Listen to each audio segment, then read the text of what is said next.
Watch 7. 1620, The Zone. Traffic. From the Pyramid Roofing Time-Saving Traffic Center. Good morning. Hope your Tuesday's off to a great start. There was a crash off the I Street exit of I-80 westbound earlier. That has been cleared up. And some overnight construction on Dodge eastbound has 168th down to just the right lane open. And westbound from 156 to 168th has the right lane as well. Stay safe and wear that seatbelt. I'm Peter Krenzer.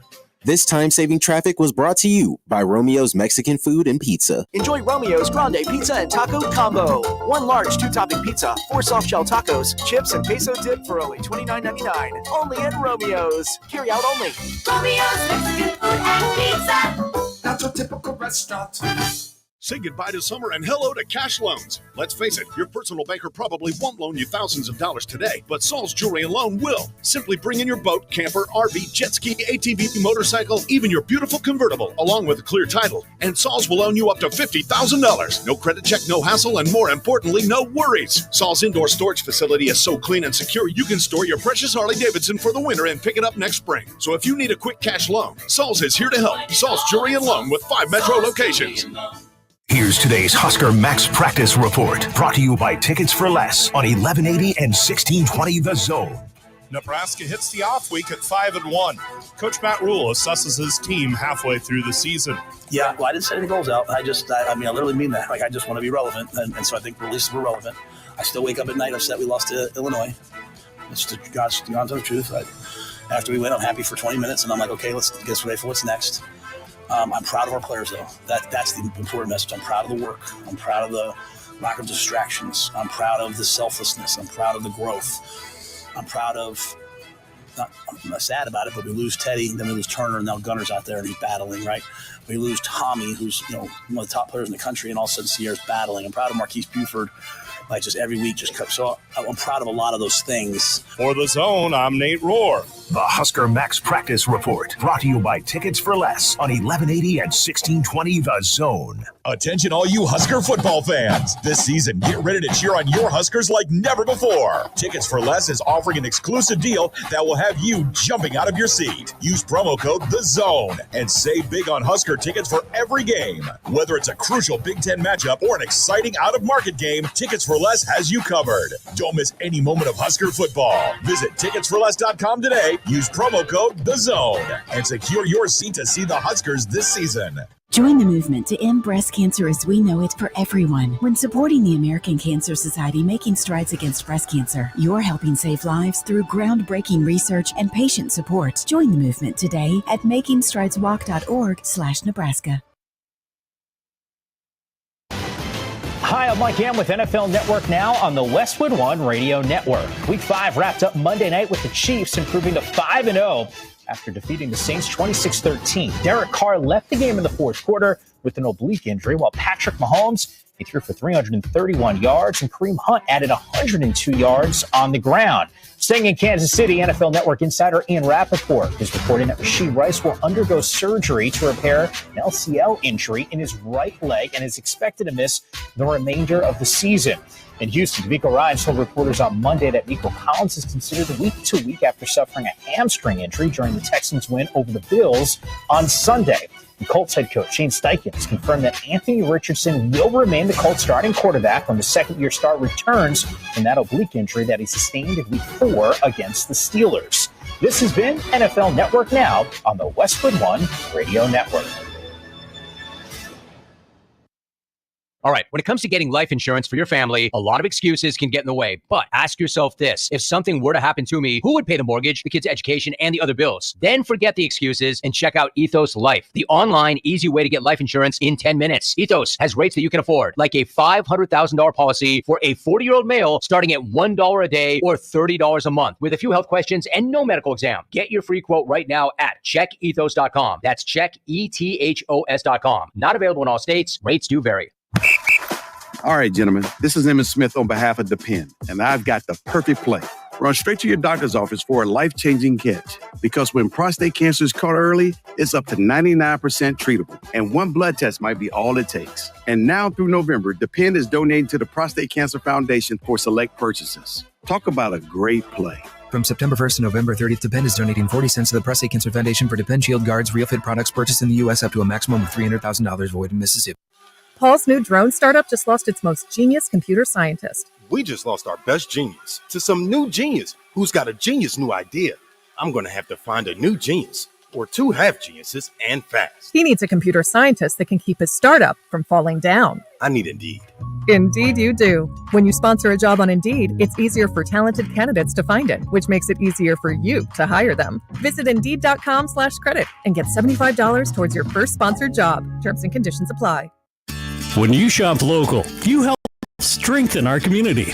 So if you need roof repair, gutters, siding, even windows, call local Pyramid Contractors. They're the #1 roofer in Omaha for more than a dozen years. Let Pyramid Contractors come and give you a free estimate. Give them a call at 402-502-9300. That's 402-502-9300.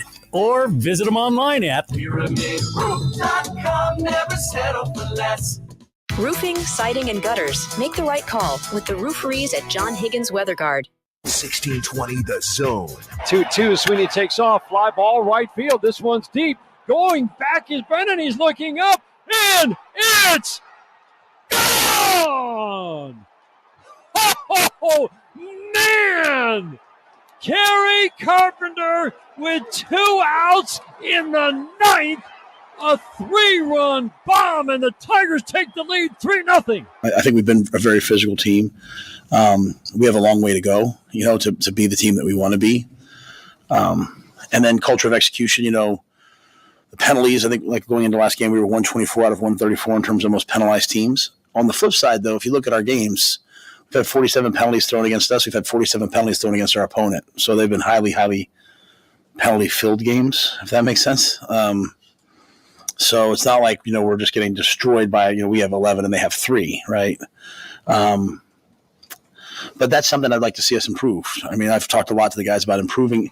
And really, when I talk about penalties, I'm talking about pre-snap penalties. And I'm talking about, which we eliminated last game. And I'm talking about, for the most part, and then 15-yard personal fouls and the things that happened in Illinois, right, that aided all the scores. So I think we've improved in that area. But there's certainly things we have to work on, things we have to get better at.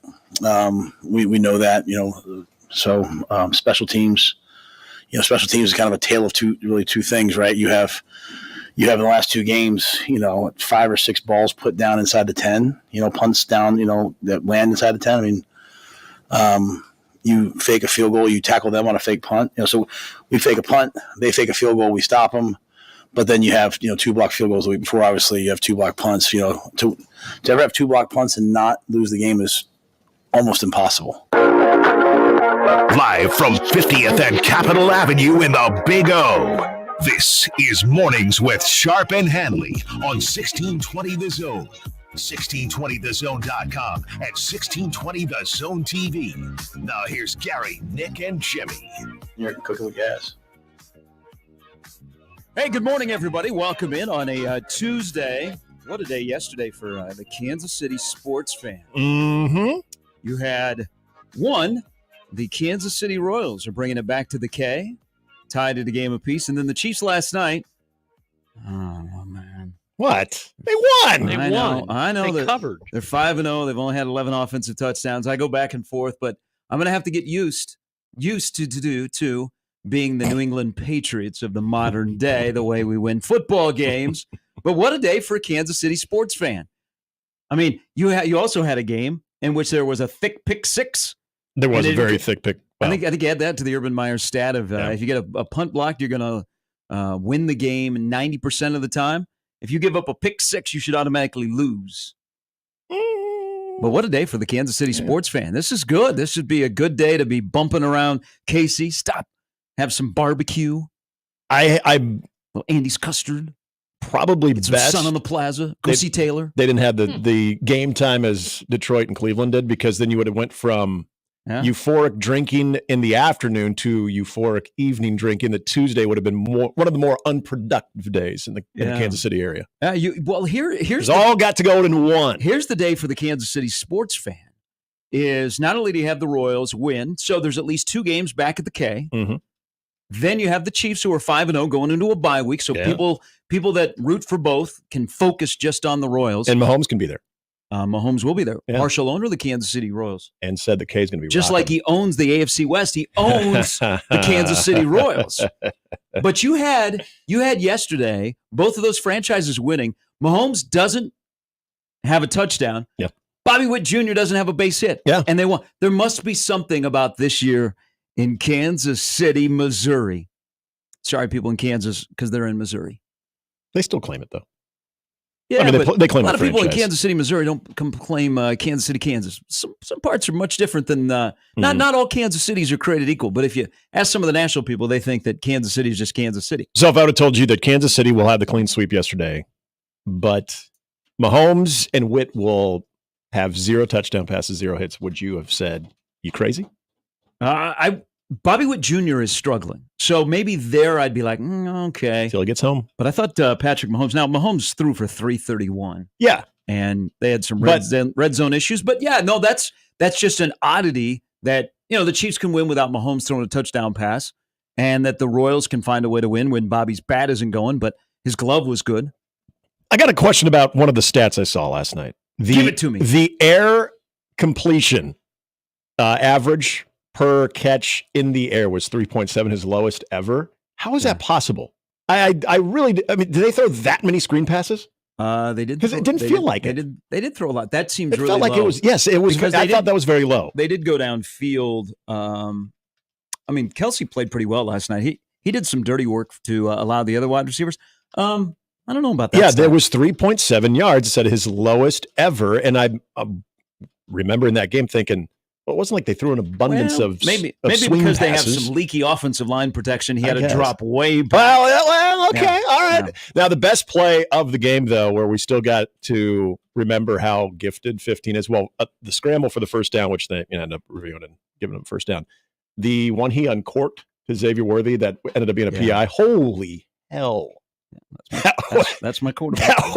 That's my quarterback. His arm was going to go with the ball. Yeah, it's I mean, 5-0 is 5-0, and no one's going to complain. No. It's just you get so used to an identity with Kansas City that they have morphed into the Patriots. They have a elite quarterback and a great defense and a system. Yeah, sometimes that system bounces around. So you meant how they become the most hated now. But Juju Smith-Schuster can't become a wide receiver of the Patriots. He shows up at the end of August, and he's now wide receiver 1 for the Chiefs. Yeah. Kareem Hunt shows up a couple of weeks ago, and he's got 202 yards rushing in the first 2 games. Mm-hmm. Man, Kansas City. But they're 5-0. It's the weird territory that last night I was thinking, man, this game should be 26-7, and it was still relatively close. But there was always the element that Derek Carr, whenever he's under pressure, is going to throw. He's going to play the backyard 500 game. Yep. Yeah, and then the Saints defense was screenshots will not be good to the Saints defense today. But Kansas City, the Chiefs win, the Royals win, and America wins. Yesterday was a huge day for America. What, Yeah. Detroit's America's team now? No. Tarek Skubel's America's team. Yankees lost. Oh, that's true. So the Yankees lost and America wins. People are thinking, you know what? America's not winning. Yes, they were. Yesterday they won because then the Yankees mouthed off. I just want to paint this picture for people out there. I got thoughts on the Royals and the Yankees. Is the next time that the Yankees play or anything is going on in Yankee Stadium, does Nebraska football have a better chance of playing in Yankee Stadium more recently than the Yankees? So what you're getting at. the Royals are a bad replay, essentially, of being up 2-0 against the Yankees. Yeah. And Jazz Chisholm, I like your swag. Shut your face. They could be down 2-0. Yeah. Very much so. $310 million team. They could be down 2-0. Mhm. Now they go back to the K for 2 games. Place going to be rocking. I have no faith in the Yankees. I just don't, because I have no idea if Ed Smith can get off of his shift at Amazon to go pitch for the Yankees down at the K.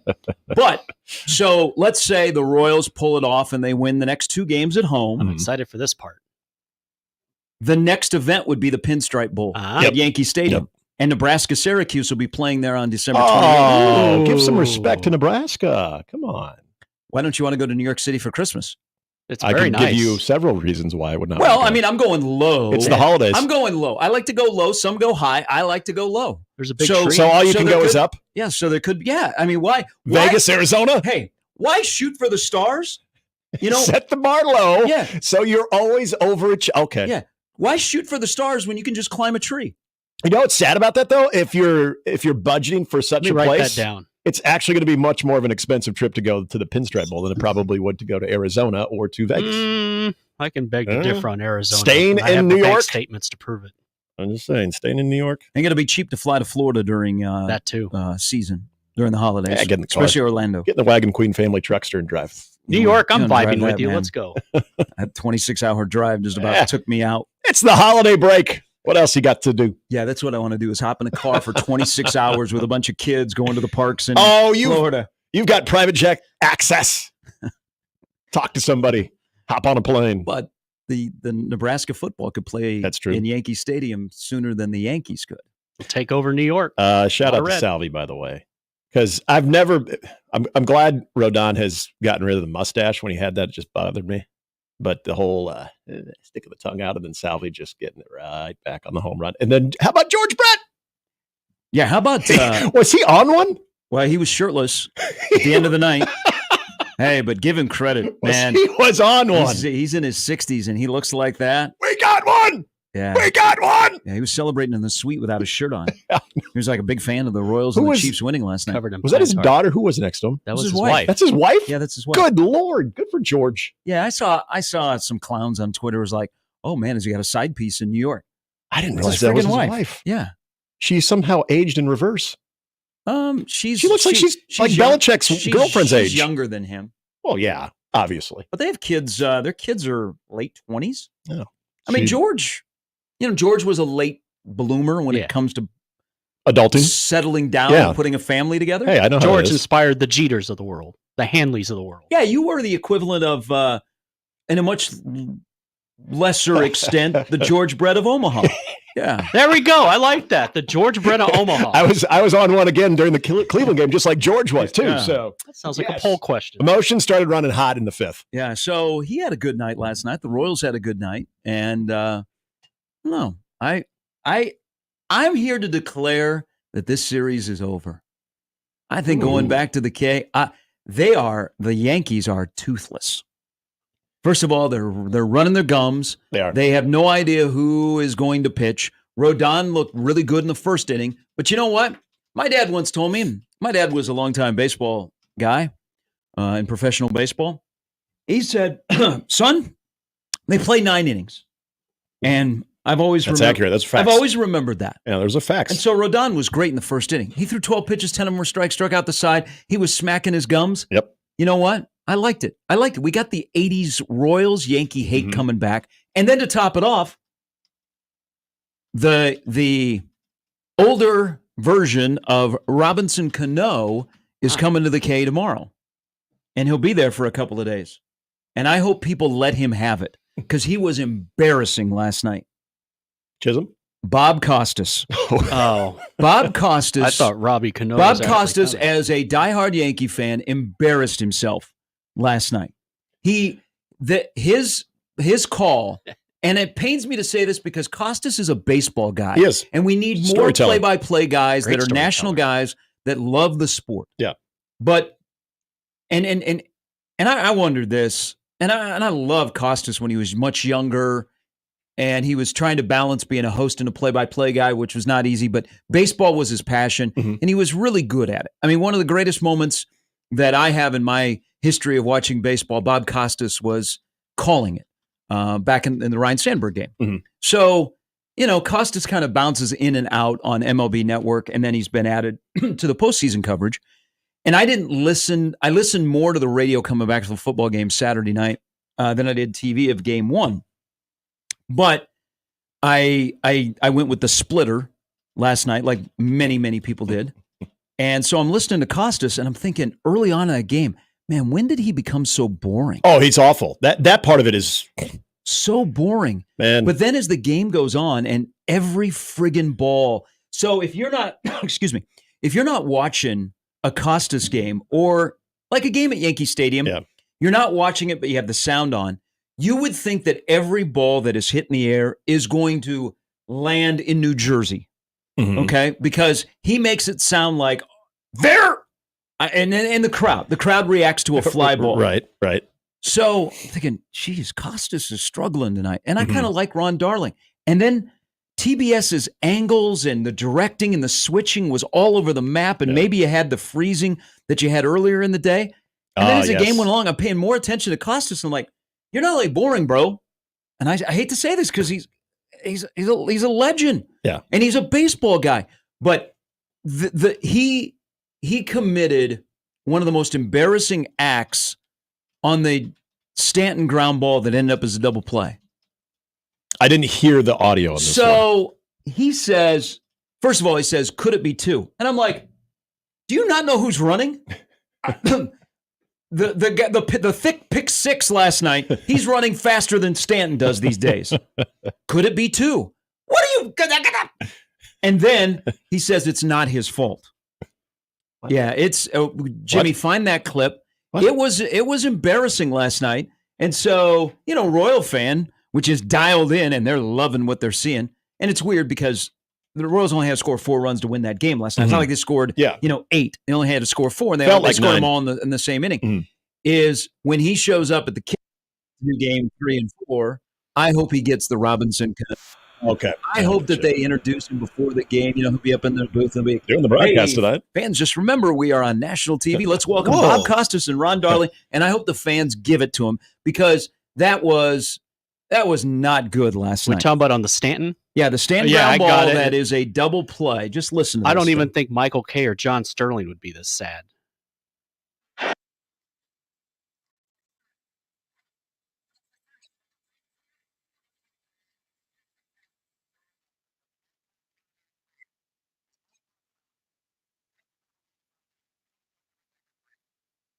Yeah. That was one of the Chicago. That was the last ditch effort for the Yankees, and a great to his right in the hole stab by Bobby Witt.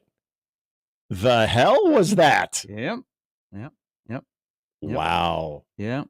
It's not John. I guess I'm kind of glad I was listening to Joe and Troy. The whole broadcast was bad.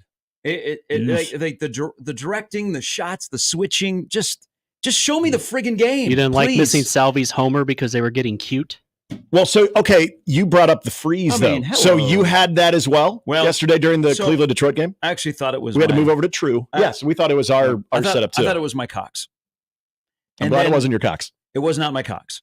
It was our YouTube as well. It was TBS, and so I did go over to True TV. We didn't did the have same any thing. problems. Yeah. But I heard a lot of people around the country got the freezing issue. Yeah, my buddy thought that, I go, come on now. I came over here. We're going to watch the game. All of a sudden, your internet's going wacky. And then we went over to True, and we were fine. Actually, what was great about that one, because I don't mind Frenchie, but we realized, and I got to give credit to my buddy Mitchell, he synced it up, though, to where we had the Hammy call. But here's the problem with Hammy. Hammy's getting overly excited for the other team. Oh, are we doing this with our broadcasters? We're getting a little too, and mind you, I needed some reassurance from Hammy that it was going to be okay. So here's what I'd like to see if we could do this, because YouTube yesterday gave you the multi-view. Like if you're a little bit frugal and maybe only have one TV in the cave, and you didn't go, I got a lot of people that were sending me, hey, are you watching the game tonight? And they would show me their TVs, and I would always shame them if they were going top to bottom. And man, my sensory, I couldn't do top to bottom with TVs. I got to do side by side, so I can just scan like I'm like Harberg looking over the defense.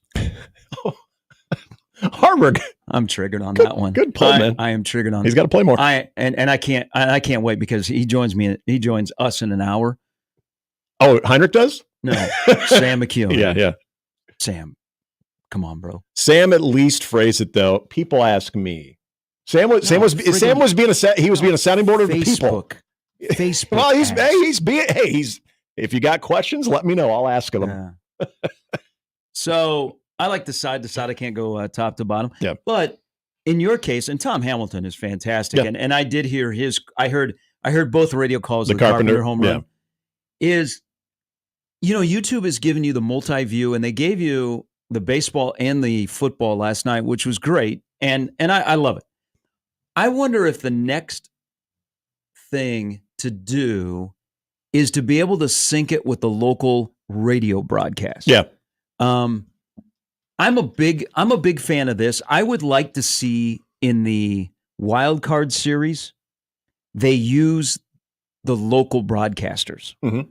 Like, if you're watching, the Royals, you get Ryan Lefevre and Kevin Brown. Mm-hmm. Now, maybe not, maybe one guy gets one game, the other gets the other, because that's the two main play-by-play TV guys for the Royals and the Orioles. I would like to see that in the league championship series. Let's use the local broadcasters, but I would like to see an ability to sync the radio with like your multi-view or your TV broadcast. I know there are apps out there, and there are some stations that will finagle where you can, right? But it's not the easiest thing to do. Yeah, I would like to see that be the next step of sports viewing technology. Yeah, it took us like a half inning to do it, but my buddy Mitchell's done it before. He's very impatient with national broadcasters, which is fine because I mean Brian Anderson, great dude. Brian Anderson, really good. I think he's very good. Intern, anti-Costas. Mm-hmm. Oh yeah, okay. No, so back to the Costas thing real quick. Boring.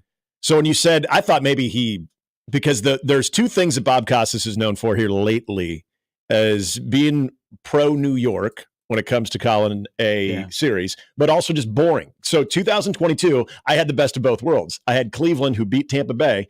Then they take on the Yankees. Yeah. And Costas was doing it. And it was awful.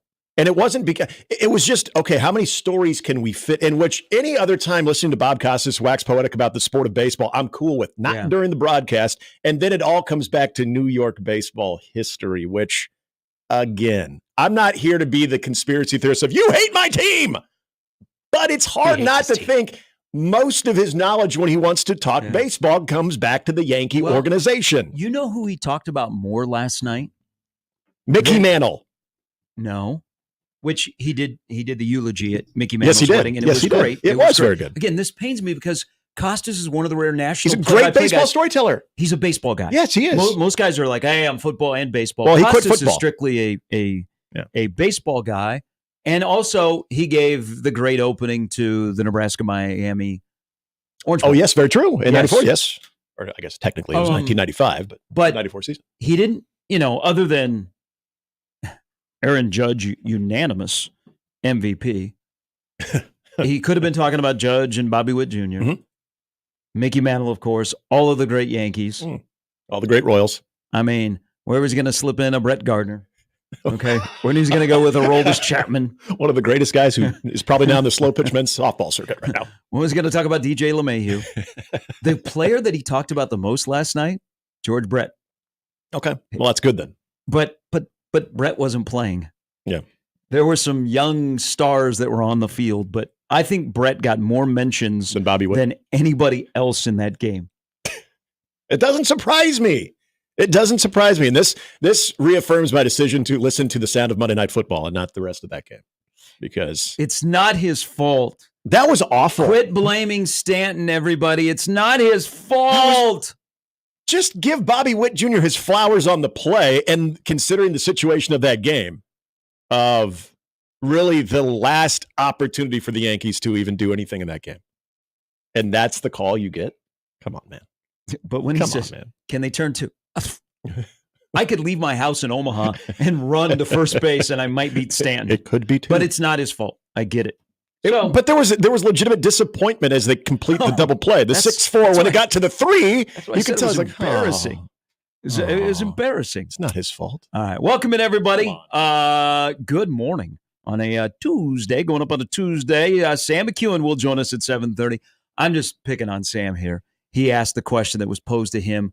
Apparently, it was from Sam at the end of his fantastic Monday column, asked for reader input. Yeah.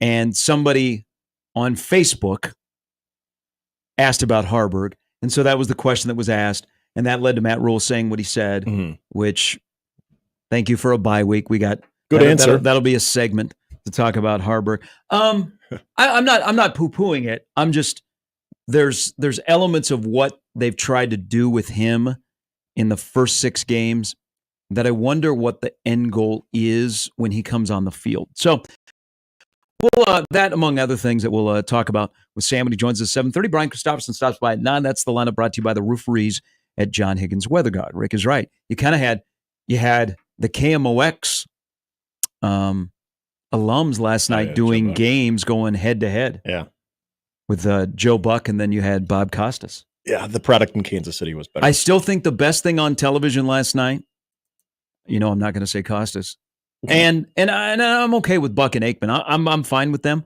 Kalen Sanders. But once again, football dudes talking with football dudes, and I'm not a glorified football dude. I like to sit there and listen to football dudes talking to other football dudes about football. Mm. Man, when Peyton Manning and Bill Belichick get rolling on the Manningcast, I mean, it's gold. Yeah, it's absolute gold. I just love the crap that he gives them too. Belichick not happy with Taylor Swift. I don't know if it was the glitter she had on her face last night, or he couldn't get tickets to the latest, stop in Toronto on the Eras tour. Yeah, he's got a shirt too. By the way. But they also had when they brought in Peyton and Eli, when they brought in Archie. Mm-hmm. So you have his two sons talking to Dad. Well, Dad's watching his former team play. Right. And that was great. Then they basically morphed into the ESPN commercial where they were kicking each other, and then go to. He says during. Not to time out, but go to your room. You're grounded. And you have Archie is scolding his kids. Punch in the face. The Manningcast last night. Yes, the Manningcast last night had one of their better nights. Paul Rudd was actually good. See, I didn't see him. All I wanted to see was Belichick, and I knew when he was coming, and then I wanted to see when. Archie Manning was on. Yeah. Paul Rudd was actually, and as everyone knows, huge Kansas City Chief fan, he's a big KU. He's a KU alum, right? Well, he went there. Okay. He's a Chiefs fan. I might guess that he's a bigger Royals fan. Yeah. Yeah. Yes, because he's the Big Slick is his thing. The kegger was at his mom's house for the Royals winning, not the Chiefs. But he was memories. He wasn't. Maybe the lag time wasn't completely off or whatever, but it wasn't as awkward as it typically is with the entertainment guests. But the highlight of the night, but Archie was fantastic. But when Bill Belichick, when they're talking about the noise at Arrowhead and he brings up the RCA Dome and pumping in the crowd noise, that was fantastic. That was great. Yeah. I love that Belichick he dishes it out. And this is just you always heard certain guys within the organization talk about how Bill Belichick was actually kind of a funny dude, and they do a big thing on Halloween, and they all do not even, costumes leading up to your walk to the locker room on a game day, but actually a random Tuesday or Wednesday near Halloween that they would all, and I think one year dressed up as Scooby-Doo or something like that. So he obviously had it. He just never wanted to show it. Now there are no walls. So now he's showing it, and he's gold. It's like the Saban thing where he's untamed, but you can tell this is how he's always been. Yeah. Now the public finally gets a glimpse of it, and it's great. So relaxed. Yes. Like Saban is so relaxed on that set. Belichick might not want to come back. Football's stressful, man. Clearly football coaching is stressful because look at both of those guys. What do you mean, 5-1 is stressful? Yeah, because you could have been 6-0. Hey, he still loses sleep over that. That's okay. He should. It's okay. That drives you. That's okay. It's the hunger. That's okay. They're 5-1. 5-1 can get better. But what if they don't get better? Where would they be ranked if they were 6-0 right now? In the top 25. They'd be in the top 20. They might be where Iowa State is. Mm-hmm. Yeah, I would say they would be knocking on the door. Because of teams that have lost, and if they kept winning, they would just move up. That's why I can't poo-poo 5-1. There's a lot of people. Well, I shouldn't say a lot of people. No. There was a little back and forth going on yesterday. You can't poo the 5-1. I'm not. 5-1's fantastic. But I know we had some trolling going on yesterday, especially in our stream of the 5-1 part of it. It's like, hey, look at some of the teams that we would consider to be good. Can I say this about the 5-1? I know what you're saying, and I've seen it, and I've heard it, and interacted with people. If you're like, 5-1, well, you know what? You're going to get your wish. Because Nebraska's remaining 6 opponents, that is the 6th toughest schedule in the country. Yeah. In terms of strength of schedule. Yeah. And it's probably the 2nd or 3rd toughest remaining schedule in the Big Ten. So if you're thinking, 5-1, well, we're going to find out in the next 6 games. That's the part of competition. That's what it's good. But you know what? To be 5-1, I said this yesterday, the alternative is worse. Okay? Nebraska is probably right where they should be. Mm-hmm. 18 games into Matt Rule's tenure. Right where they should be. At 5-1 in a bye week ahead of a trip to Indiana to play a ranked team, to try and exercise all the demons and all the streaks that will be beat into our head for the next, 10 days? Yeah. I mean, and I know we got all show to get into this and when we talked to Sam as well, but there was some of those checkpoints yesterday that were brought up of, again, this puts it in big picture perspective of the first 6 games compared to last year. 5 wins accomplished after the first 6 wins, or 6 games, compared to last year where they got to that 5th win with November in front of them to try to get bowl eligible. The turnover margin, much improved for Nebraska. That had to be a big point of emphasis as well. Don't look now, and I know the Purdue game didn't turn out to be a 1-score victory, but all of a sudden they've gone into the 4th quarter, and I'm glad Matt Rule brought it up, going into the 4th quarter in 2 specific games where it was a 1-score game, and you've won both of those games these last 2 weeks. That's not nothing for what this team needs to accomplish, what needs to – the whole crawling before you can walk feel of this, before you are learning how to win football games as a championship. It's now time to start running. Okay, that slight little jog. Well, now with the schedule, it's now time to start running. Yeah, that helped. Off and running on a Tuesday. Glad to have all of you in on 1620 The Zone TV.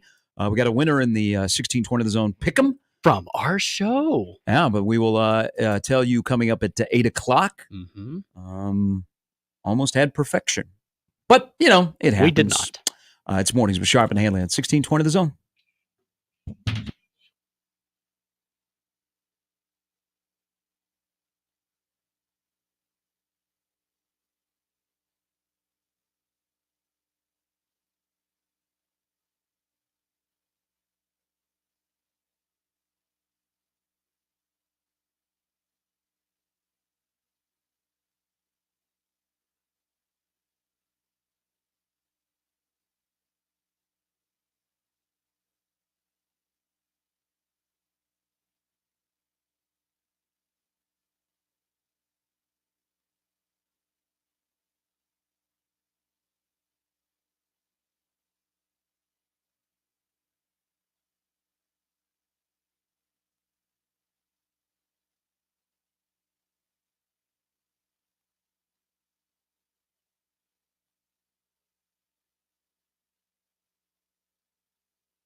All right, welcome back in on a Tuesday, the 8th of October.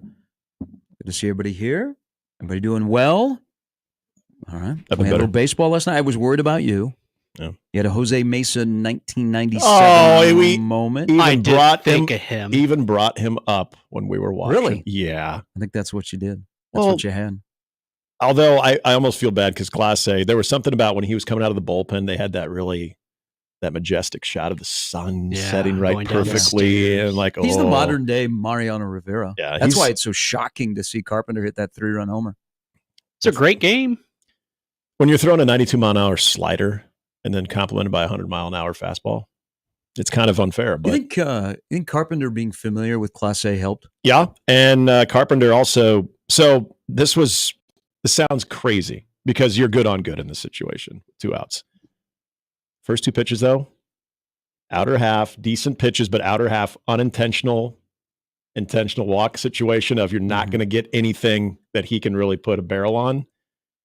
And I'm telling you, the third pitch, which again was a little bit outside the zone, but Carpenter goes after, changes things. Because then you're like, wait a minute now. Okay. I honestly thought they were going to be very, very careful to him on the outer half. I like that strategy. I'm not saying you walk the guy because it's then your base is loaded. But and again, this is your guy. Okay, you don't fear anybody because that's your guy. But I didn't hate the fact that they're like, hey, we'll go outer half. If he fishes, he fishes. If he doesn't, base is loaded, and we're facing. Now, mind you, the result was bad.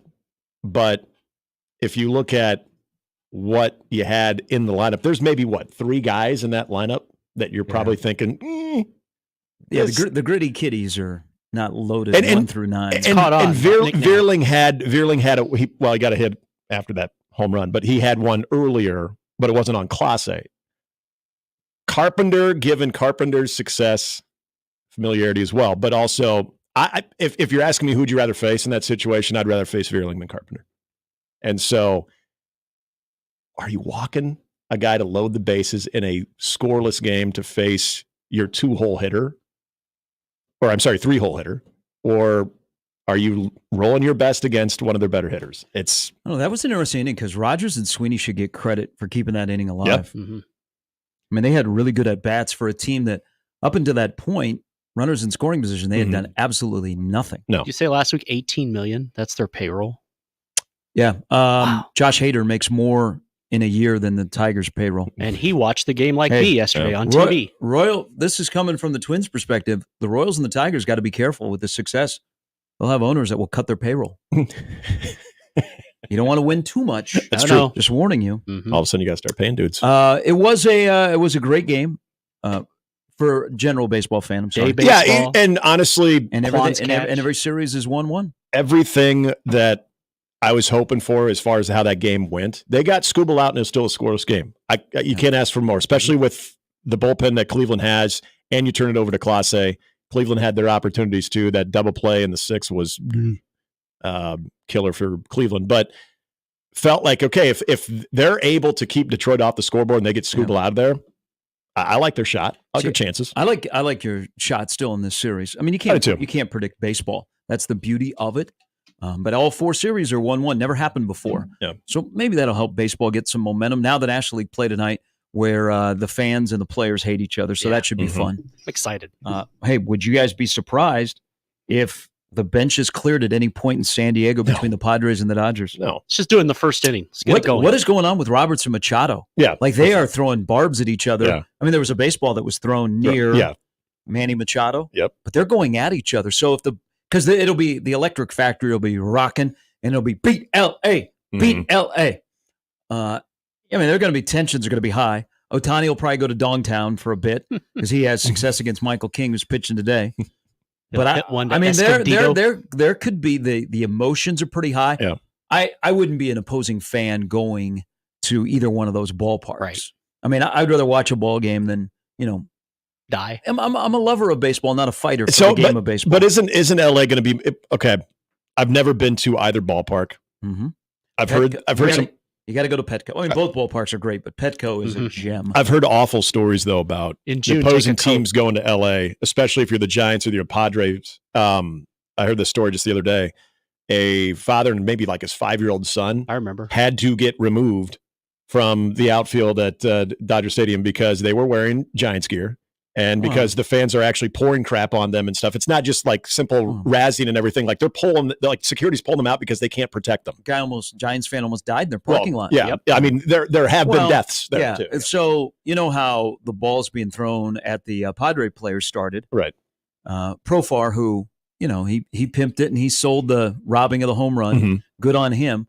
So he went out the next inning and gave a baseball to a Dodger fan that was there with his son. Yeah. And the Dodger fan immediately stood up and threw it back on the field. So once that happened, then other people were where did they get these baseballs? Remember, they used to have, think about this, back in the day, they used to have bat day and ball day. Yep. And they'd give them away when you came into the ballpark. So Yankee Stadium, one of the more popular giveaways back in the day was bat day. Yep. But then people were just beating the crap out of each other in the bleachers, and the bleachers are not a kind place at Yankee Stadium. If you're with the bleacher creatures, where they do the roll call on right field, that's not bad. But other parts of the outfield at Yankee Stadium can get a little hairy. Yeah. But yeah, people were like swinging at each other with the bats. So then they went to like the mini bat giveaway. Well, no, they still did the bat giveaway, but it was on the exit gates. Yeah. And then they went to the mini bat, and they're like, no, we got to stop this. But they used to give away balls, thinking, hey, people want a baseball. Yeah, then those balls ended up on the field. So across Major League Baseball, there are no more bat and ball giveaways. Yeah. But Nerf balls. But Profar gave a Dodger fan, because he was there with his son, a baseball when he came out to warm up 2 innings later. Which good on him. And the guy stands up and he chucks it near the Dodger dugout. Yeah. And then people are like, oh, that looks like fun. Start bombarding the Padre players and throwing beer on the field and stuff. So are the Padre fans, are they going to be just as nasty towards Dodger fans? That's my question. Because I've never been to Petco. Yeah, a lot of access, man. That short porch, that short wall in left and right field. Yeah. I mean, the Padre fans are into it. They, there's the inferiority complex with LA. There's always been, like when the Chargers and the Raiders played, I was always told, because I always wanted to go to a game. I had a friend who she lived across the street from old Jack Murphy Stadium, and we'd go to some Padre games, and somebody was telling me, hey, you got to come here for a Raiders-Chargers game, but just to watch the fans, because it's nasty. I think it'll probably be on and off the field a little bit dicey tonight in San Diego. 6 o'clock local start. They'll be in the Gaslight District. Yeah, I feel like the players are also going to set the tone too. I think, other than Ohtani, who probably won't do anything other than just give you a little of this on a home run. You know what? Ohtani Take a couple bets. Ohtani talks some smack. It's a more subtle thing, though. He's not, you're not sticking tongues out, or you're not, I don't know. You seen him hit a couple of home runs? Like Fernando Tatis Jr., if he hits a bomb, I mean, he's going to pimp that thing. I saw him in August, did a home run against Seattle, and he was like, give you a more aggressive way? No, he was hollering at the dugout. He going crotch grab? I don't think you're allowed to do that in Japan. I think that'll get you. You disgrace your family if you do that. I think that'll get you. You have to do some time. Hard labor. You'll have to work 5 days a week during the off season. Yeah. I want to say thanks to Fox yesterday. Thank you very much to Fox. Do you know that Fox did us a favor yesterday? Oh, Big Noon. With announcing that the big Noon Kickoff is going to be in Bloomington. So the second pregame show will be on site. Second. Hey, if they might get the other think one. about this for a moment. If Ohio State wins in Eugene, and I like the Buckeyes this weekend, and Nebraska wins at Indiana, College Game Day probably is going to be in Columbus at the end of the month. So there's a lot on the line, Rule. But thank you. I feel like I should be Jimmy Kimmel, not Jimmy Kimmel. Jimmy Fallon. Rip off Sandler's bit. Completely different dudes. Yeah, but I'm trying to think of the one that writes thank you notes. Oh yeah, that'd be Jimmy Fallon. Yeah. Bill Snyder. Since Letterman left, I don't watch late night TV. I don't either. And I also got a job where you got to be on the air at 6. So you know how Fallon writes like thank you notes. I'm going to write a thank you note to Fox. One, great that Nebraska gets a spotlight with Indiana. Yep. Okay. 11 a.m. A lot of people will be watching. But thank you. Thank you. Because what you did is you've allowed us to have a string of great college football where we don't have to worry about the Nebraska game interfering with the ability to watch some banger of games. Because Alabama, Tennessee is at 2:30. Georgia, Texas is at 6:30. Thank you, Fox, for putting this game at 11 a.m. so we can just start our day. Now, you may not have interest in watching 2:30 and 6:30, depending on the 11 a.m. game goes. You might just quit on football. But thank you very much. Also, I have a question about Don't this forget game. Notre Dame, Georgia Tech, 2:30. Yeah, okay. The Rudy game? They are playing at Mercedes-Benz, right? Yes, they are. The only Notre Dame game I'm really, really waiting for and anticipating will be Army Notre Dame in the Bronx right before Thanksgiving. But and I don't know this off the top of my head, but I got to imagine this stat is not very good. When was the last time Nebraska won a game where Gus Johnson was doing the game? Oh. Damn. Is Nebraska's string losing? Have they won a game with Gus Johnson? I don't know. I don't think so. Because I'm going all the way back to Taylor Swift in L.A. That's what I thought too. UCLA, when they lost that game, he was on that one. Yeah. Was that his first Nebraska I game? think it was, Okay, yeah. So we just... They lost that one. Yeah. Texture Bernie says, I thought you were thanking Fox because baseball on TBS sucks. I kind of thought you were going there, but Brian Anderson's good. He is, but the Yankee Royal broadcast last night was not. I know. So Gus Johnson may have never I don't think he has been on the mic for a Nebraska win. Yeah. And if he has, it was a game that wasn't a top build game. He just happened to be on it because that was the schedule that day. It wasn't a good schedule. All right. Well, hey, you know what? Streaks are made to be broken. Yeah. What will Just like he call mirrors. Dylan? I like DeLorean Dylan. Hopefully not. I think we might have to have some speaks. He's ahead of his time. DeLorean Dylan. That. No, I think this will be a glazing of IU. Yeah, I'm sure it will be. It's a better story. It's a better story. I said this yesterday. It's a completely different offense. I think Indiana's legit. I especially think their offense is legit. Yeah. Now, they're about to find out a lot about themselves, just like Nebraska is. I think this is ideal for Nebraska to go on the road, play a ranked team. There's going to be a lot of glazing of IU. They're going to be like, hey, man, this is great. Forget about Bobby Knight. Forget about Mike Woodson. It's all about Cignetti. Yeah. Google me. The Google And everybody will be talking about IU. And Nebraska can kind of just hang around. Now, in past times, you would be like, this is the worst case scenario for Nebraska. I'm actually on the other side. I think this is okay for Nebraska. I think this is a good situation for Nebraska because it's also not like Nebraska's going to Bloomington and they're now a 2-touchdown underdog. Right. The line has started to come out in a couple of places. You said 4.5 yesterday. I agreed with you. It's like 3.5, 4.5. Okay. So if you do the math, it essentially is a push. So I think this is a good scenario for Nebraska to walk into. Well, and it's strength on strength too.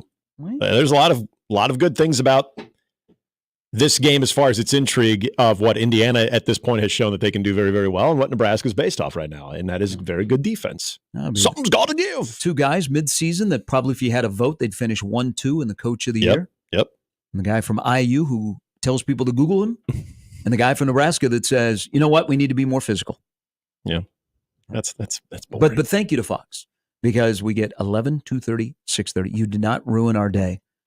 But you're right, though. If that game goes well in Bloomington, then you'll just embrace the entire afternoon and evening of football. But if it doesn't, there'll be a lot of people here that will just quit football for the day. I mean, Nebraska really has a chance. Rule said yesterday he wants to be relevant, stay relevant. Yeah. And they're relevant. They're 5-1. I think you hop back into the rankings and people are like, oh, okay, here we go. We're back in good tidings. You could have, if you take care of business in Bloomington, back-to-back weekends where you're playing in the game that has the two major college football pregame shows on site.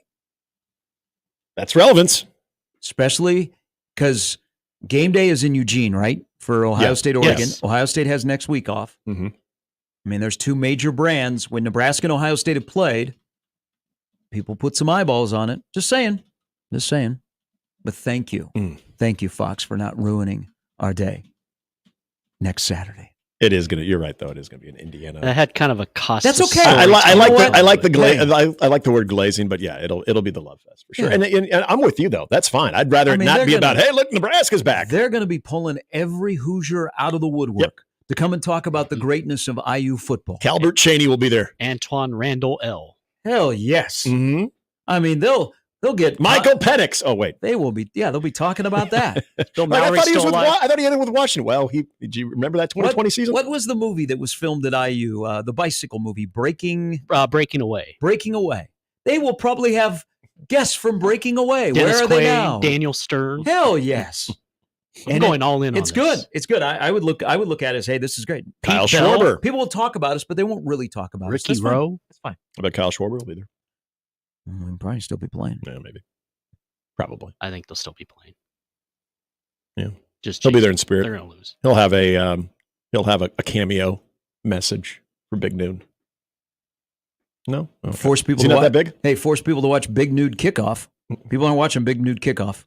Yeah, it's been rough because they're this year. smart. They're smart. They're Saban and McAfee have squashed the Fox pregame show. The only thing that people keep jumping off of ESPN's game day to go to Fox is when Desmond Howard speaks. Yep. You sound like Arthur Fleck. That's what Desmond Howard brings. Jimmy's got an update coming up next. Sam McKewon in about 30 minutes on 1620 The Zone.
Brian Buschini, it was his game the other night or the other day, selected as the Big Ten Special Teams Player of the Week for his performance in Nebraska's win over the Rutgers. He averaged 50 yards per punt. He did everything.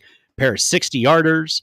He placed 2 of his punts inside the 20, including a very nice season-long 69-yard punt that put the Scarlet Knights on their own 11 with 2:17 remaining. It marked the longest punt in 2 years. He also completed his first career pass, executing a fake punt. 30-yard pass completion to Jalen Lloyd in the third quarter.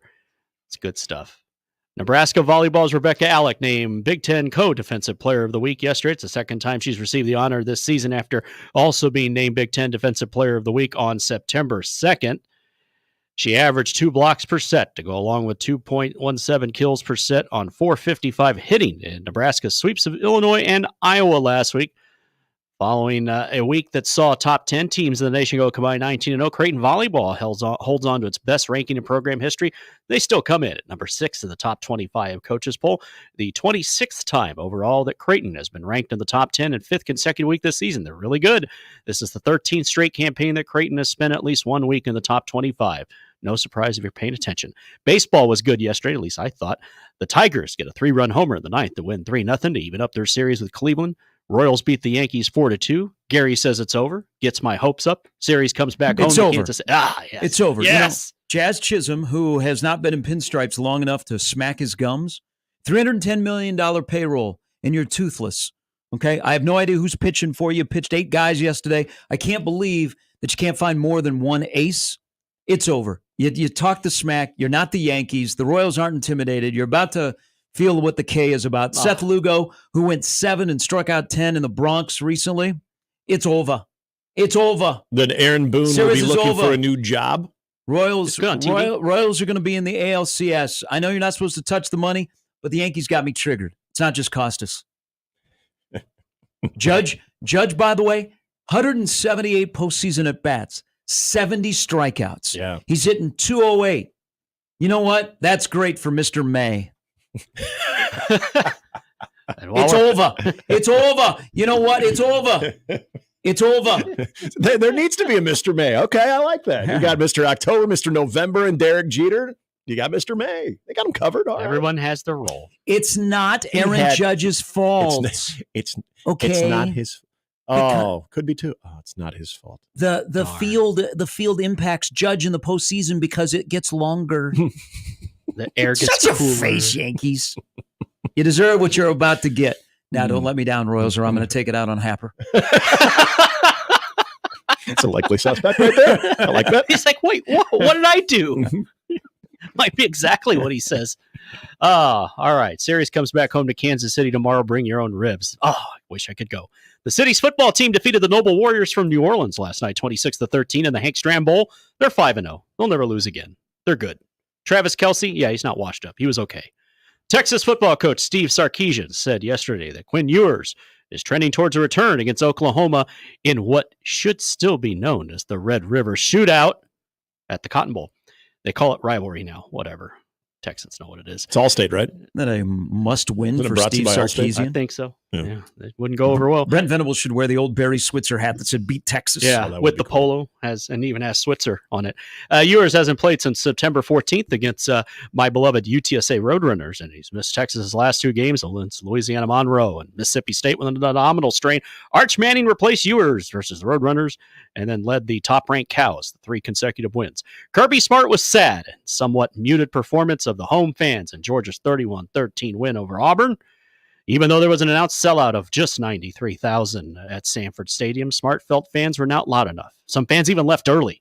Smart said he wanted the crowd noise to create more of a home field advantage. In fact, he thinks they should sing Dixieland Delight between the 3rd and 4th quarters.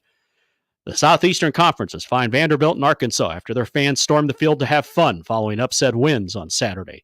Roger Goodell approves of this. Arkansas fined $250,000. The Walton family can just give that in cash, all ones, after its 19-14 win over then number 4 Tennessee, because it is a second offense. Future offenses will cost the school $500,000. Oh, no. And then you lose your stadium if it happens again. Let's burn it down.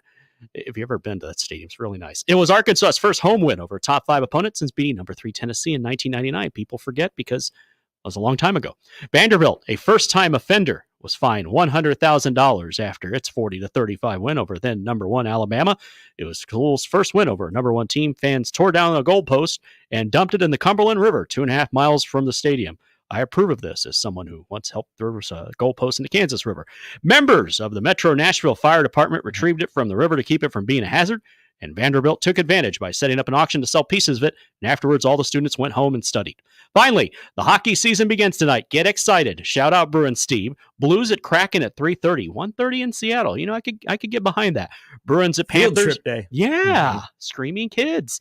Bruins at Panthers at 6, and the Blackhawks are in Salt Lake to face the team they're calling the Utah Hockey Club because they were too damn lazy to pick a mascot name. Either way.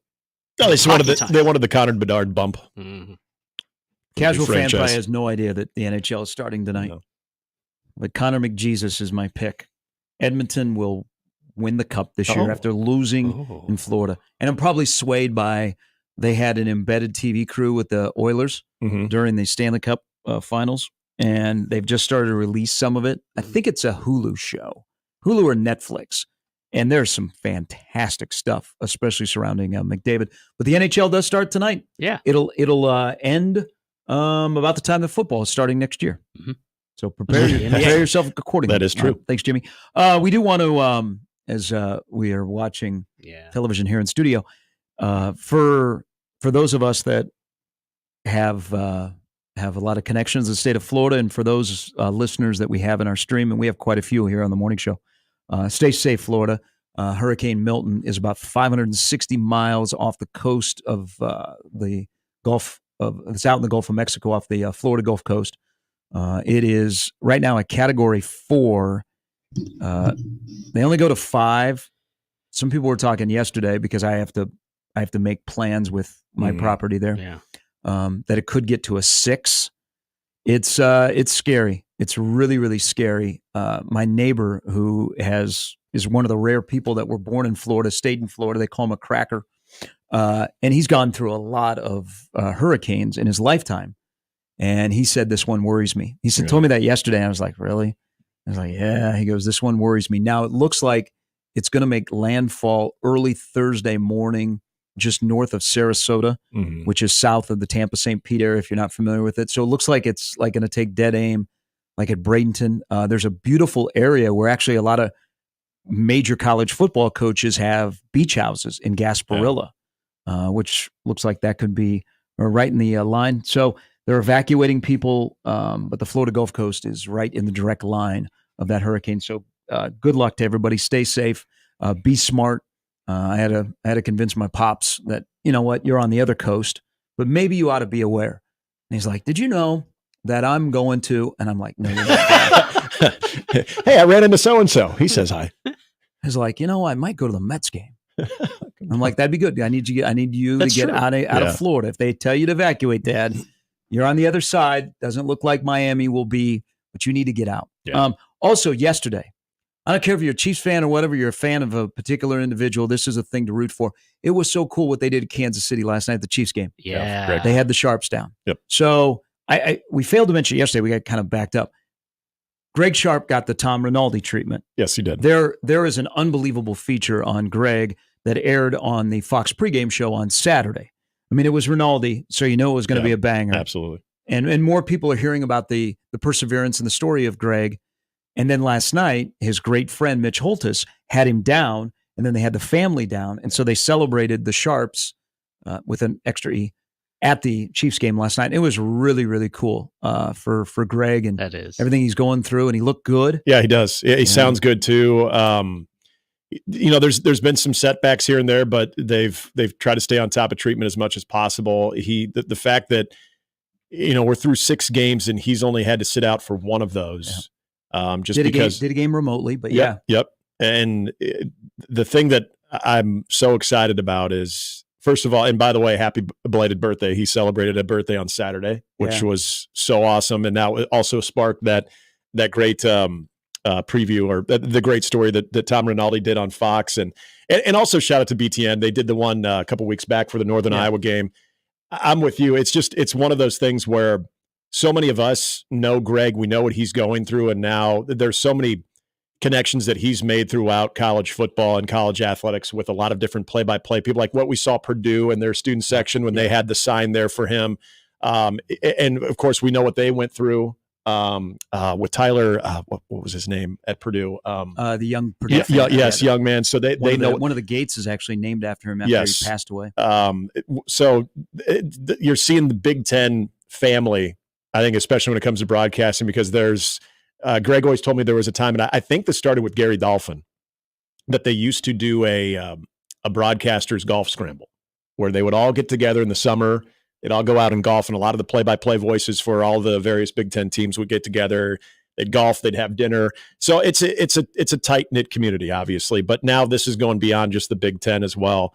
And what was so cool yesterday, I think he said probably the most important thing is he just looked energized yesterday. He looked happy. Good. The family looked great. I've talked to him a few times here over the last couple of weeks, and even with some of the setbacks, he's still had an appetite, been able to put some weight back on too. So, I mean, and if you saw one of the things in that story over the weekend that I know we're all praying for, thinking about him every day, is he's got a really big event beyond football coming up in February where his daughter is getting married. And so his whole goal was to be there in the broadcast booth for August 31st in that UTEP game. Now this is his next major goal, is to be there and be able to walk his daughter down the aisle. That's so fantastic. Always thinking about him. Awesome stuff yesterday. Yeah, just got chills. Thanks to Hockey Dad and Corey, two of the ardent hockey followers. The show I'm referencing about the Edmonton Oilers is on Prime, a face-off show. It's must watch. The behind-the-scenes stuff, like the stuff you see in the locker room. Mm-hmm. And Connor McDavid is kind of the featured guy. They showed him after they lost in Game 7. And you can hear Bettman in the background announce that McDavid is the Conn Smythe Award winner. And he's walking through the locker room to go sit in his stall. And he starts crying. And then I don't know who it was from the Oilers got up and said, "Get the cameras out of here. Get the cameras out of here." Look at a fantastic show. But Edmonton's really good. And he's led the league in scoring 5 of the last 8 years. Dallas is going to be tough. Yeah. Dallas, Florida. I should adopt the Oilers. I just on the other side, I need one more run, please, for Sid the Kid. He's come back. We're getting towards the end. We kept kind of the core together. Yeah. But we need just get me into the postseason. I've had my cups.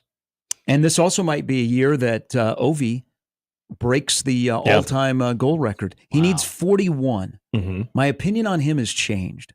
Like, I hated him because he was trying to steal Sid's thunder. Yeah. Okay, he was in the spotlight. They've coexisted, though. He was cheap, and he was also Russian. Okay? Why can't you? If a guy is Russian, why can't you be against him?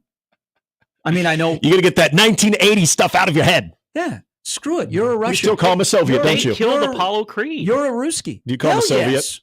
Hell yes. He was rocking the red, white, and blue, and he was killed by a Soviet. You know what? You guys are cheaters. Okay. So I used to hate Ovechkin. Yeah. Like, hate him with a passion because he was jealous of Sid. He was jealous of Sid the Kid. I believe he admitted that too. He also drove like a Georgia football player. And then he won a cup, and I'm like, oh, okay. All of a sudden, he showed like the soft side. Yeah. I'm like, oh, you're not really Russian anymore. You're American. Okay. He's got human emotions. Yeah, he's not a robot.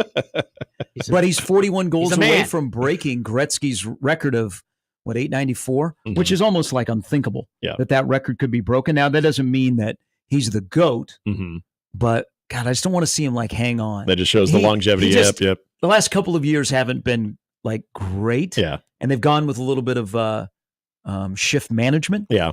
But that could happen this year. That'd be a hell of a moment. He's got 41 to break 894. God, you think about it too with Ovi and Sidney, two guys that are, I mean, you're seeing the absolute finality of their careers of how long they've been doing it too, man. That's kind of sad to think about this next upcoming season and how long both of those guys hang on. I mean, that was a staple.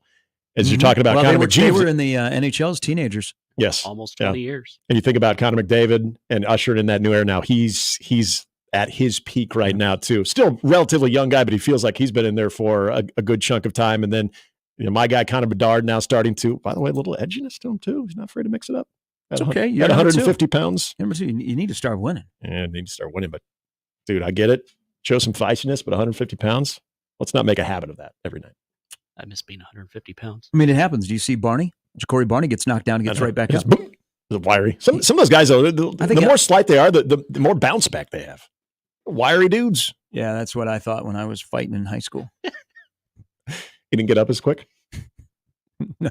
Your body said yes, but then you're like, oh, wait, that's not supposed to bend that way. What hurt most, that punch or the ground? All right, Sam McKewon still to come in the hour. It's Mornings with Sharp and Handley at 1620 The Zone.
It's officially the most wonderful time of year, Vala's season. Vala's is open through November 3rd and has family fun you know and love, including 2 new rides this year, Fry's Egg Spinners and Tim's Runaway Grain Train. Also, don't forget the delicious food like fresh pies, caramel apples, kettle corn, turkey legs, and more.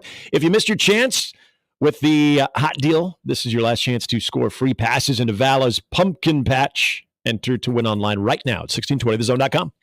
All right, as you mentioned, the NHL season begins in earnest tonight. Tripleheader on ESPN. Chiefs beat the Saints last night. Tigers and the Royals even up their series at a game apiece, and Shams is going to ESPN. And shocker. Nice. Yeah, we called it. It was the Woj protege back in the day at ESPN. Mm-hmm. You had to make Do that we just higher. assume that people know who Shams is? Yeah. Yeah. If you've watched any draft, you would know. Like Remember he started doing the NFL? He started getting ahead of the NFL picks too. I think there are probably more people than we think that go, who is this guy? Yeah. I do because I was always an NBA guy, but I get that. Yeah. They'll know soon enough, though. Do you think Schefter's having a sit-down talk with him, though, saying, hey, buddy, you stay out of my business, I'll stay out of yours. When it comes to the draft and NFL insight, it's me. If I was at ESPN, I would side up to McAfee. I think McAfee is more powerful than Stephen A. Smith. And that does not sit well with Stephen A. Smith. Well, it also, remember, McAfee went to bat for Shams to come to ESPN, even though, maybe it seemed like, oh, this is where he's going. Remember, they had budget cuts recently. Yeah. Yeah. I don't know. I think McAfee's more powerful than Stephen A. Smith at ESPN. Talk amongst yourselves. It's bringing in a new listener and viewer, younger, which they have not, you got to admit, they haven't had for a very, very long time. So there is that, too. Well, it's going to be like watching when Ric Flair was on WWF. You're like, hey. Shams? Yeah. Like Shams is now on ESPN. Remember that? It's that big. Remember when Ric Flair showed up on WWF and you're like, that doesn't seem right. That's what it's going to be like to me watching Shams. See, that was a time that I do remember, actually, when it comes to wrestling. Yes. See? We got a lot. You got to get sped up. There's a lot of good storylines that are going on. I told you next time that Raw or anything is in Omaha, I'll be there. Could be a bit. Speaking of wrestling, Bob Costas is on the Netflix Vince McMahon. Oh, yeah. Okay. Wash your mouth out, Bob Costas. It's not Vince's. No. I almost watched that yesterday, actually, before the game. It's okay. I always look for something to kind of settle in if I'm going to do a little grandpa nap or not. And I had to do that before the game yesterday. I didn't turn it on, though, because I was afraid. I was a little tired, so I felt like I was false. There is some honesty in it, just like there was some honesty yesterday from the football coach at Nebraska. I called out Isaac Gifford for the first punt block was his fault. Because Giff can handle it. Then I think he tried to be honest, and I'm thinking, Matt, what are we doing here? When he said in special teams discussion, we are trending in the right direction in some areas, and I'm like, come again? Can we have a follow-up? Can somebody on Facebook ask a question so that when one of the reporters in the room asks that question? Someone could be like, Coach? I appreciate the honesty because he called out a veteran guy. Yep. And there are probably younger guys that could be called out as well. He also gave some love to Borkature, who saved the touchdown. But is there any part of Nebraska's special teams through 6 games is trending in the right direction?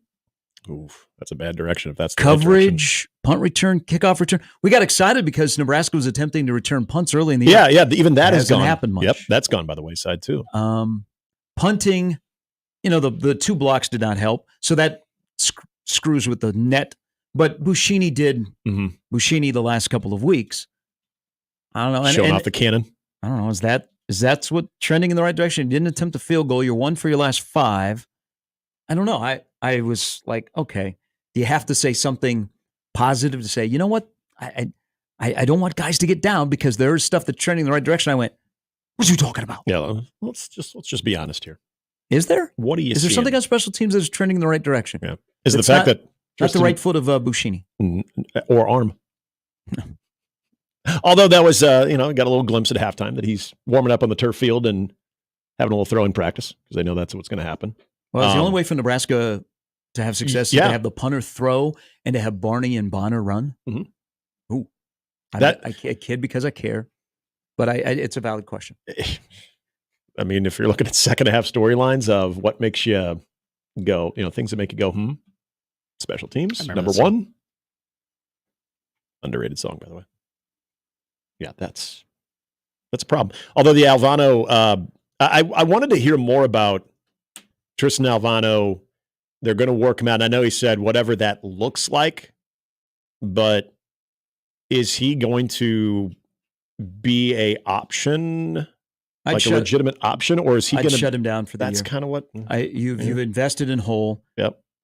Let him be part of the soul, and I would shut Tristan down for the rest of the year because I don't know if he can be 100%. And that's not fair to Nebraska, and so it's not fair to Tristan because he doesn't have there's not a lot of power coming through on the kick, so there's not a lot of height on his balls.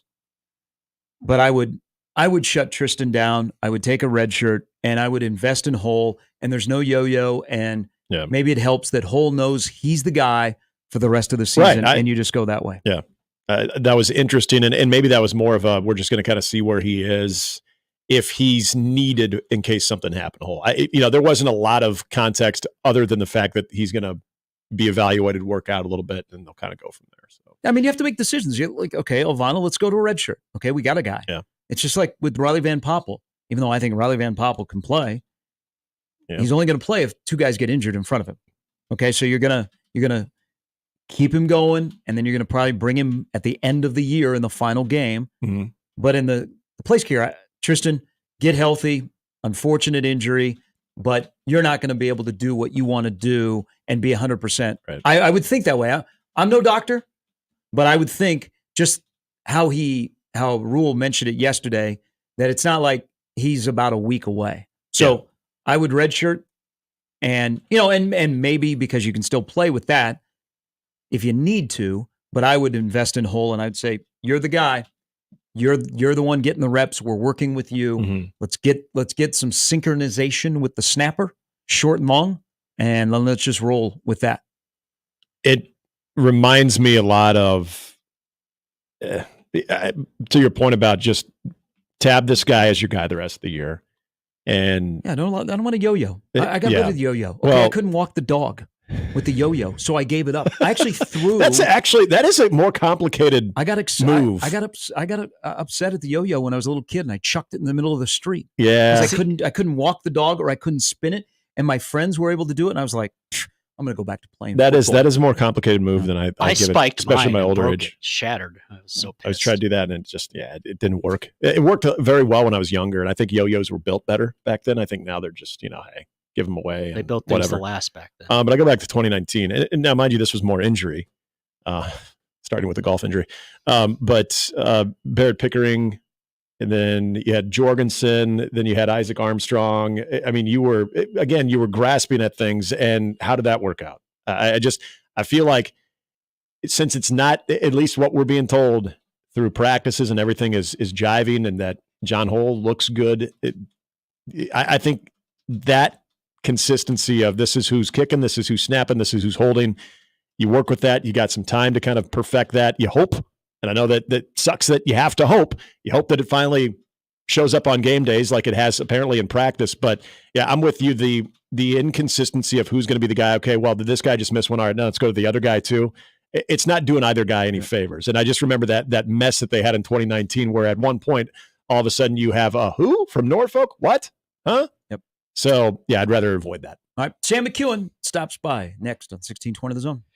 It is the greatest time of the year again, and kickoff is here and football officially back. I had a good night last night. Over 1 million fans across 33 states got in the game last year with Underdog Fantasy. You can win up to 1,000 times your money just by choosing higher or lower on your favorite plays. Didn't quite go that far, but touchdowns, passing yards, you get the idea.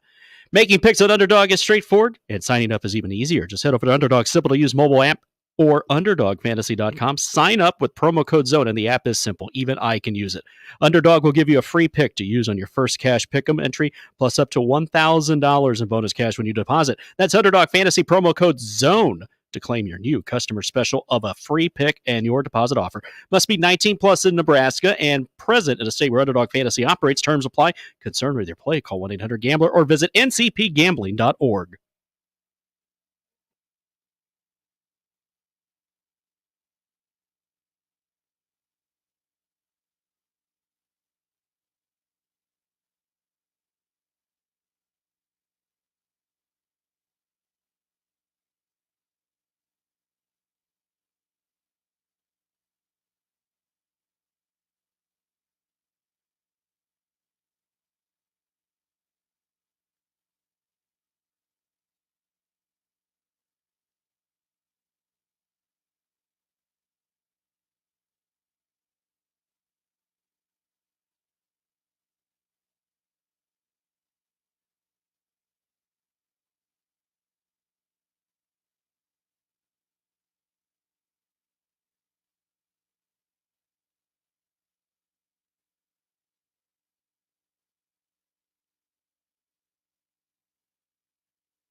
All right, welcome back in. 1620 The Zone on the app, on TV, wherever you can get us, because you're about to get a good conversation with Sam McKewon of the World Herald, who joins us now. Good morning, Sam. What's going on, guys? Hey, it's bye week. Yeah. The weather is nice. It's college basketball weather in the morning, college football weather in the afternoon. I can't complain. That's good. Yeah, I can't either. Hey, Ken, most people that you're going to talk to this week on the radio want to talk about Nebraska the first thing out of the box. I want to ask you a question about Purdue, because I was just looking at their remaining schedule. They still have Ohio State, Oregon, Penn State, Indiana, Illinois. They are having decommits. Ryan Walters is in trouble. They just got blasted in Madison. Is Purdue football in a world of hurt more than you could have imagined right now? Short term, yeah, for sure. And they're going to have an opportunity to decide whether they want Ryan Walters to remain the coach there or not. And if they go 1-11, they probably have a good reason to move forward, move on. And long term, it may not be the worst thing. Like, I think in some ways, long term is, the worst thing is they find a way to win 4 this year, and they let him coach a couple more years, and it doesn't really turn around, and then you're 4 years in the tank. And it could be a 2-year deal there. It could be. I don't think it's going to be a 1-year deal at UCLA, but it's probably not going to be. They're not going to have that guy coaching there for 5 years unless he makes major changes in the offseason. So it's possible that you could see multiple jobs open this offseason, even though we didn't think there were going to be any. And at Purdue, I think it's a situation where it was a young guy that came in, and here's the key, and it's the difference between he and Indiana. He couldn't bring any players with him. He maybe brought 1 or 2, but those guys couldn't come with him. And Kurt Cignetti at Indiana was basically able to bring like 20 guys. Yep. And that was a huge difference in the way that they were able to get success early. Now, that doesn't mean that Kurt Cignetti is going to be good in 3 years. That's the challenge for him. Just like Lance Leipold's kind of going through it right now, because the guys he brought with him from Buffalo are gone. And some of the guys that he recruited to that school are gone. And so you've got to, sooner or later, you got to pay the piper a little bit. You got to deal with the fact that you played on the transfer portal on the front end. But that's the thing that Ryan Walters couldn't do, and it hurt him. And it's obviously hurt UCLA too. I mean, they literally hired a coach to maintain the roster they already have, and they're going to go 1-11 anyway, which is like the worst case scenario, because if they'd lost all those guys, they would have went 1-11. They might keep them all and go 1-11. So which is just disastrous. So those 2 schools are ones that I think are in real trouble. And then you just never know. There might be one more out there that happens that people are just like, yep, it's just time to move on. We'll see what happens. While we're on the topic, and this was obviously a huge win from this last weekend, but I've been very intrigued by the dance, the back and forth dance between PJ Fleck and Minnesota, rumored to have checked out a lot of jobs in the offseason, didn't get off to a great start. Now, the USC victory is obviously a big one. He seemed very emotional after that game, as we typically expect from PJ Fleck. But as far as that program, new Big Ten, PJ Fleck, and that whole thing and relationship there, it was that one, and maybe still is, one to keep your eye on here for the next year or so?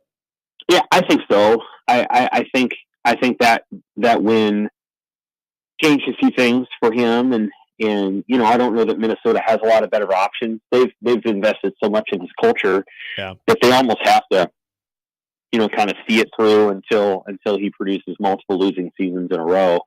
But I think that's another one to watch. You're not going. One of the challenges now with everybody in the Big Ten is it's not about winning a division. There's no division to win. So there's no hardware for finishing 5th or 6th. Mm-hmm. And so the question is going to become, as Big Ten teams go on next 3, 4, 5 years, what are they satisfied with?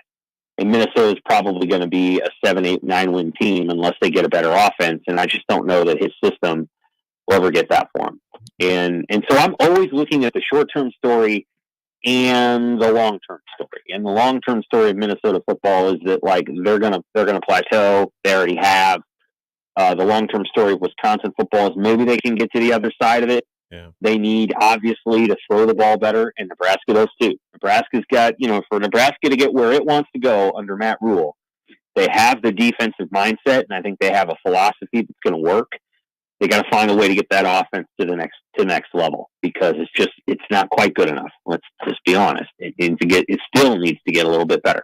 Yeah. So, what's the ceiling on the offense? I use 28 points, but I want to believe that the offense will open up in the second half, and they'll let Dylan, who has done a good job of protecting the football, be a little bit more maybe a gunslinger. What do you think the ceiling is with this offense for the entirety of the year?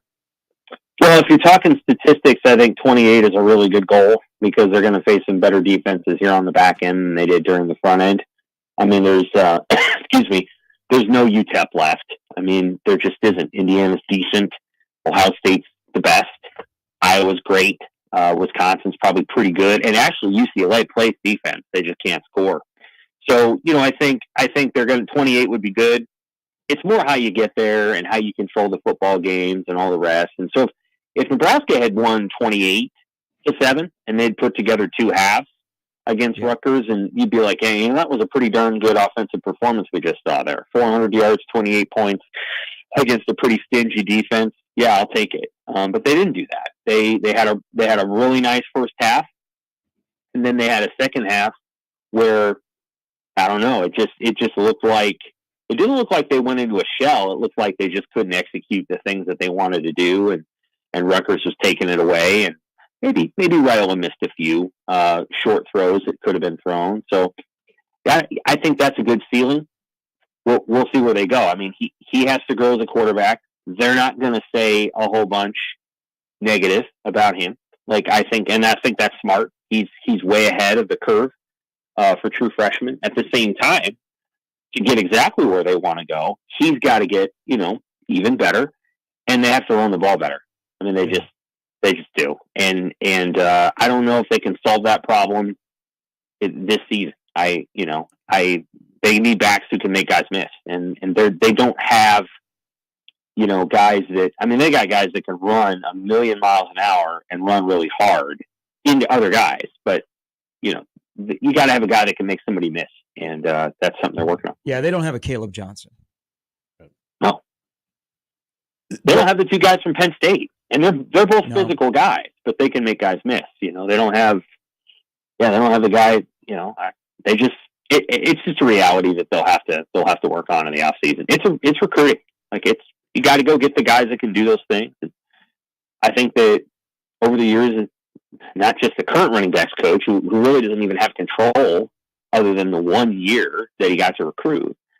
They've just had coaches that have, got really enamored with bruisers, and it just hasn't culminated in the kind of running back play that you need to win at a high level. I've made too much of this. You mentioned Dylan Raiola does things better than most true freshmen. That game and also the first 6 games that he can now take in during the bye week. I was talking about this yesterday a little bit about now his processing with Glenn Thomas and how big that can be for the second half of the season. Then I almost stopped short yesterday thinking more about this of, am I putting too much on these next 2 weeks, this bye week and this week leading up to Indiana, that could be very, I don't want to even say pivotal because he hasn't been bad, but could take him to that next level, could help him come even closer to that freshman ceiling that we're hoping he reaches. Am I making too much of this bye week for what it can mean for Dylan Raiola?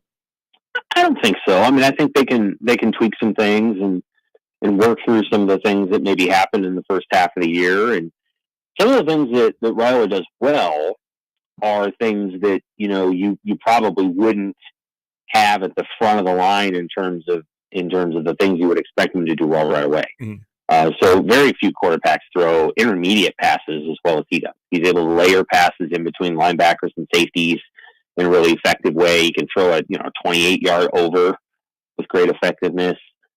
There's some throws that just seem effortless. He's a good ball handler, he runs fakes well, and he throws a relatively decent screen and does a lot of the ball handling stuff well, and does it nonchalantly, which is not, I don't mean that as a criticism. He's not overly whatever with it. He just does it well. I think the things that he can continue to work on are actually the deep ball. I think it's got to get a little further, it's got to be slightly more accurate. Mm-hmm. He's got to throw it out there a little bit more and not just kind of throw for the defensive pass interference. And then, this is something that all young quarterbacks, and even in the NFL, when you have that guy coming across the formation, usually it's a slot receiver or a tight end. They're coming across it in the flat. You got to throw that ball right away. Mm-hmm. The most open that guy's ever going to be is the minute you come off that fake and you throw him open by a yard. Like if you let that play run out, then the guy's covered because he's gone all the way to the sideline. And all of a sudden, the sideline is another defender. So when Bonner's coming across that formation there, he was open like right away, and that would have probably been a first down. But you got to throw it right away. And sometimes he's looking, Dylan's looking deep to short, and that route's not going to be there if he runs 5 more yards. He runs out of real estate, and that's something he can work on. I assume they're talking about that, but he's been really good. So there's just not that much to criticize. You could argue that he's been the MVP of the offense, and I think you'd be in the right spot. Yeah, and I'm not taking DR15 off the field. So let's combine the last 2 questions with something that came up yesterday, and you asked, and then you wrote about it, and I'm in full agreement with you about Harberg and his role. And Rule said, needs to play more. But it's not that easy, Sam, because I don't – people say, well, get him a package. Well, when he's been on the field and it's not, game is not in doubt, 15 is still on the field. What do you think they will try and incorporate his dynamic to maybe spark a running game or give the defense something else? How do you think the response by Rule yesterday will actually lead to something in the last 6 weeks? There's 2 things that you can try to do. The first thing you can do is when you get inside the red zone, you can really just turn it over to Harberg and let him throw and let him run and do whatever and take Raiola off the field. Like, you're not spending one of your 11 players on the field on a guy that, basically is going to stand there because you can't afford to get him hurt. That's one way. I don't think they're going to do that, but they could. And then I think the other thing is you can embrace more fully his ability to run down the field. A lot of what he's doing now is sort of running across formations, catching a ball, running sideways, which I didn't really ever think was his skill set anyway. I think he's good running downhill, and he's done a lot of sideways running. Maybe you can run him on deep routes. It's just kind of a tricky situation because the thing you don't want to do with him is have him in a situation where he's blocking a ton because he is your number 2 quarterback. And so I think they're trying. I mean, if you have to have a really good football team to embrace sort of the Tim Tebow, Blake Bell model, like Bell played at Oklahoma, you got to have a really good team to do that because otherwise you're always in these close games and you can't just definitively say what you're going to do.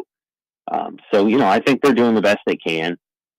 I thought the comment that Rule made about Fedoni was notable. I know that Rule thinks a lot of Fedoni, and Fedoni has not gotten the most opportunities this season. It did look like on Saturday they tried to incorporate him early. Yeah, I agree with you. And I think that's just something to watch, is that I think there's a feeling of we got to get Thomas Fedoni the ball. And not just because Thomas is a good player, but because you got to work the middle of the field and you've got to take some of the attention off of Nayor and Banks. Those guys need the ball too, and safeties and whatever need to have a little bit of attention off them. So there's a lot of different things that I think they're working through as an offense. I'm not sure it's a finished product. It may not get to that point. They just got to be a little bit better. Again, we're in the middle of what looks like a 7-5 or 8-4 team. Yeah. That's going to be a major success and a major hit around here. You're always thinking about what is it going to look like in a year? What is it going to look like in 2 years?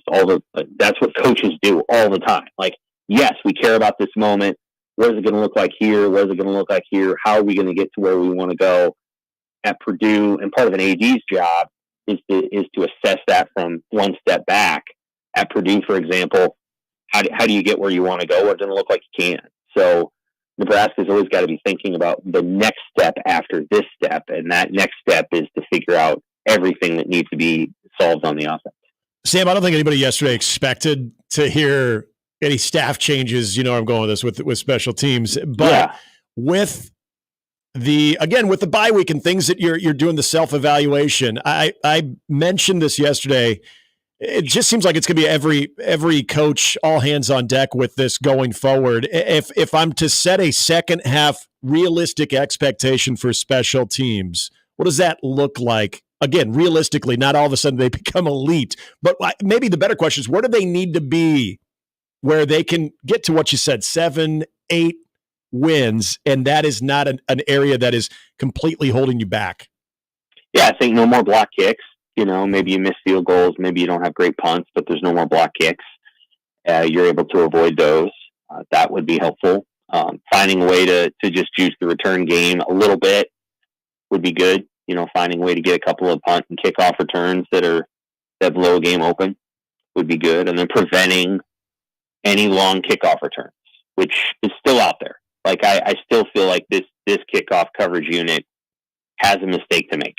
That sounds maybe ominous, but I just feel like one could still get broken. And you have to go a whole season without giving one of those up. Those are absolute killers. So those are probably the areas. Raiola can do whatever he wants to do, for sure.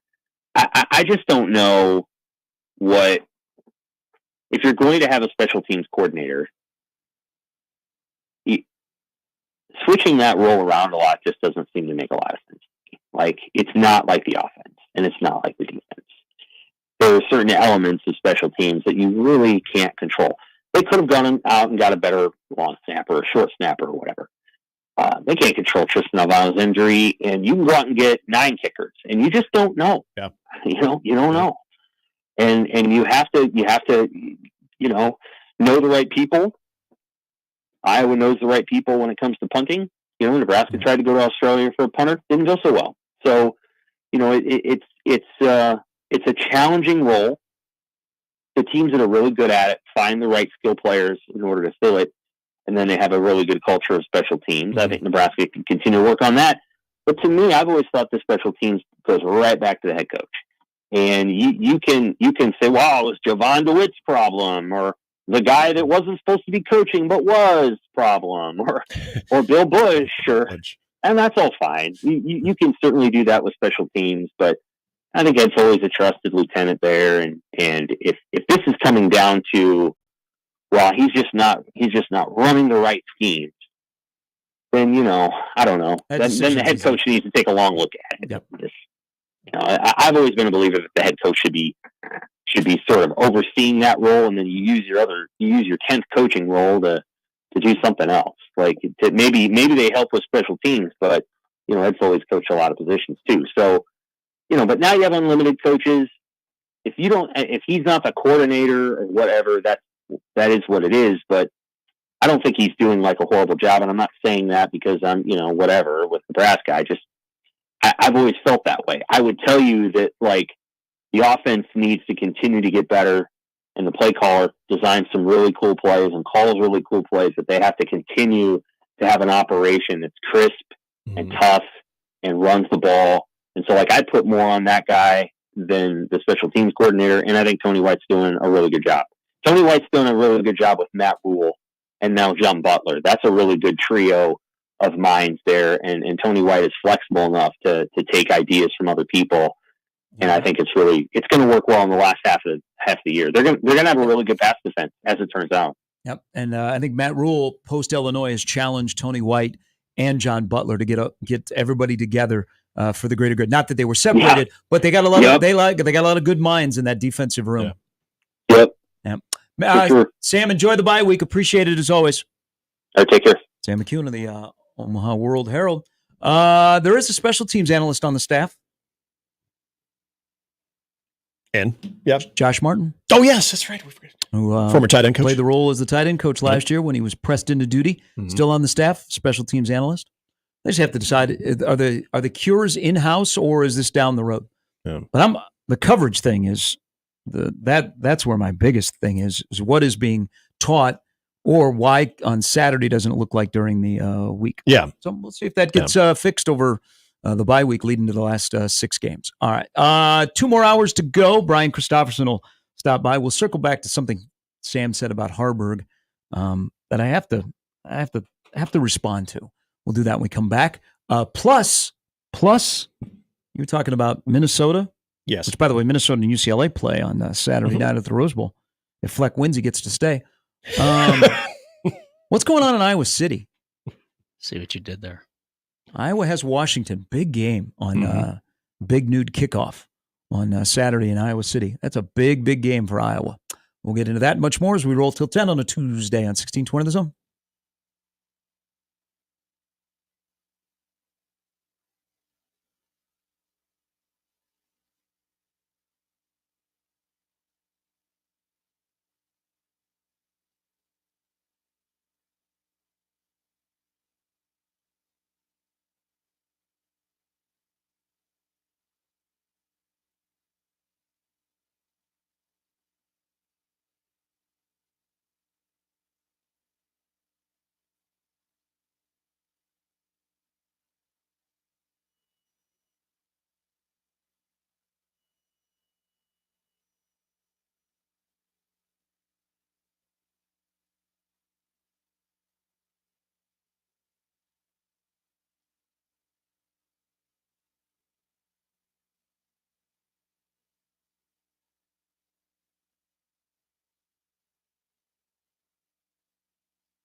And we got another winner in our 4-quarter pick'em. Somebody just got themselves $2,500. A big congratulations to a loyal Sharp and Handley in the Morning listener, John Miller. John Miller got himself 9 out of 10. Missing with Joe Morgan. Correct. So good. And I don't think it's that John Miller, but John Miller is a winner. Nonetheless, $2,500. John, we will be reaching out to you to get you your check, get you paid. So congratulations to John Miller, who did make it a point to say that he listens to our show more than any of them. Oh, yeah. Turns his radio off at 10, he said. Especially when Connor starts talking about the Royals and stuff. I like Connor, man. Connor, your Royals are going to win the LDS. Full uniform. I mean, powder blue. I don't know. I would get into the queue to purchase tickets to the ALCS if I was Connor. You're going to the K. You're going to the K to watch the Royals play for a trip to the World Series. They are not losing to the Yankees. I might be down there for a game, it turns out. They will not be losing to the Yankees. The Yankees touched the money after the game, called the Royals lucky. I don't know. You're lucky to have the replay that you had on Saturday night, or you'd be down 2-0. 2 games to none. Yes. I said I will go ahead and take the Royals earlier, too. We'll obviously get an all AL Central CS. The question is, will it be Cleveland or Detroit, where I'm still taking Cleveland in 4. You hear Costas crying now. I mean, you could see Soto, who stared down Reagan's when he walked. And then Reagan stared. Take your base. Reagan stared him back down after a strikeout. You got Rodon's antics. He stuck out his tongue. Yeah. Who are these Yankees? Then Salvi threw it right back at him. Who are these Yankees? Yeah. Series is They're over. the Yankees. I got Yankee fans are like, you're right. Series is over. They move Garcia in the leadoff spot. He goes 4 for 4. Even though Bobby Witt Jr. is 0 for 8 in the series. Series is over. All right. That'll be good. He's not going to wear the collar the next couple of games, too. So Well, his splits are a little bit different at the K. So I think old Bobby Witt Jr. will bounce back, but will Aaron Judge go from Mr. May to early June, Mr.? I love the Mr. May. So, I mean, if you're a Royals fan, and this is me saying it as a non-Royals fan, so that's okay. Ooh. I'm not touching the money. Not my team. Thursday, Friday, Saturday games 3 You've through been 5 high on the Kansas Royals City. this year, though, too. And I know part of that is High on because you have Vinny Pasquantino on your fantasy football. How about fantasy baseball instead? Your fantasy baseball team. But I feel like you've really held the Royals throughout this 162 game regular season, now postseason, in high regard. Glad you brought that up because I think I was more optimistic than Happer was. You were. Yeah, you were. Connor was wearing a lot of the emotions. Series is over. Over. If Detroit wins, over. it is It's Monday, done. Tuesday, and then the following Sunday, Mondays, if you're planning to go down there. And remember, Yankees, with Detroit your ain't winning. $310 million payroll, if you lose, it's not your fault. You had that going on in the break again. You know what? That It's is a really awful call. You know what? I think it's okay to admit when people get old and you lack energy. Because I'm headed there. You're headed there. Jimmy, you're headed there. We're all headed there. Oh, I'm there. It's the facts of life. I need a pill. But we get Al Michaels and Bob Costas, who are on a Mount Rushmore of the greatest broadcasters of American sports. Yeah. But we keep trotting them out there and they're low energy. And then you get Costas with that clown show last night. He should be embarrassed and he won't because he'll go on CNN today and tell me something that has a bunch of words in it. And I'll go, I have no idea what you said, Skippy. Meanwhile, Brian Anderson is I on a roll. can't get over how embarrassing the double play ball and the call was last night. You know what? Shall we play it again? You're working for friggin' TBS, okay? You're not working for the Yes Network. You want to work for the Yes Network? You want to do the games on the radio for the Yankees? John Sterling is out. Push him out the booth in the playoffs because he's doing the Yankee games in the playoffs. If that's what you want to be. You're not on the Yes Network, Skippy. All right? Go back on CNN and wax poetic about relief to Honduras or something. But that's you are one of the best. And that was embarrassing last night. Play it one more time.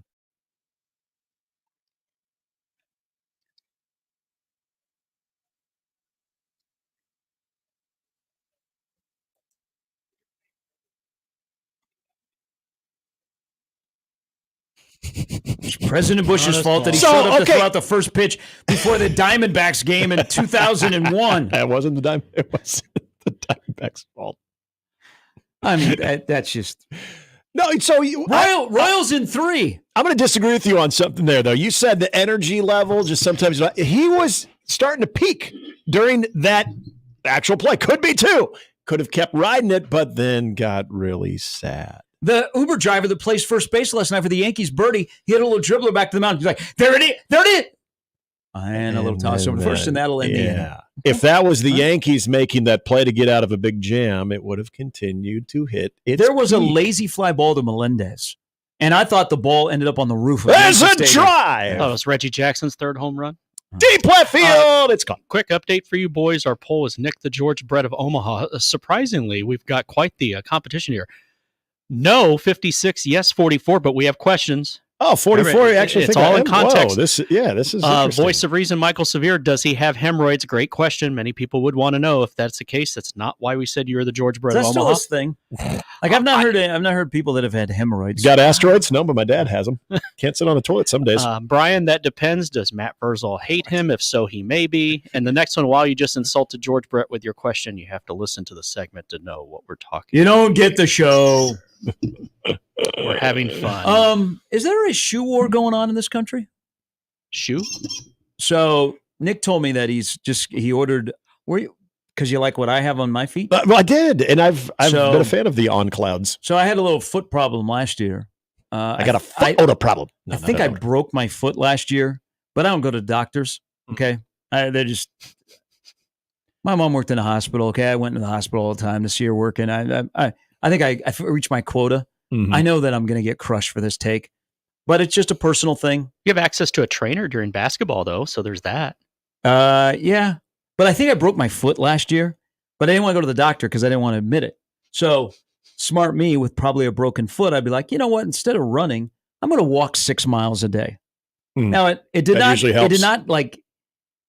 Because it looked like the bone was sticking out. Oh, that's a thing. Yeah, so you should probably get that looked at. So I had to go get some hookahs. The bone was sticking out. Yeah, it was like. Was it like Theismann? It was like out. It was my right foot. Yeah, and so it was kind of like when I would hold my feet together, like the bone was like sideways. So I had to go get hookahs because they felt a lot better. You know what? Why go to the doctors? I'm just going to get a new pair of shoes. You know what? I could get behind this. I'm listening. Hey. Some Tylenol and a new pair of shoes. You know what? Foot is fine. You want to look at it? Look at here. I'm not going to show it. That is like the equivalent of rubbing some dirt on it. So just buy new shoes. I was trying to wear sturdy shoes, and now that my foot is cured, I've got some On Clouds, and I love them. It's like walking. But I also have Hey Dudes. Yeah. So is there a Hey Dude versus On Cloud fighting going on in the shoe world? Well, there's a difference in price on those two. So let's start there. Well, yeah, the On Clouds are a little more of an investment number. than the Hey Dudes, which I'm I'm a proud owner of a couple of Hey Dudes. There isn't a lot of fabric to the Hey Dude. No, it's walking on a yoga mat is what that is. I mean, it's all soul. That's it. There ain't no technology in the Hey Dudes.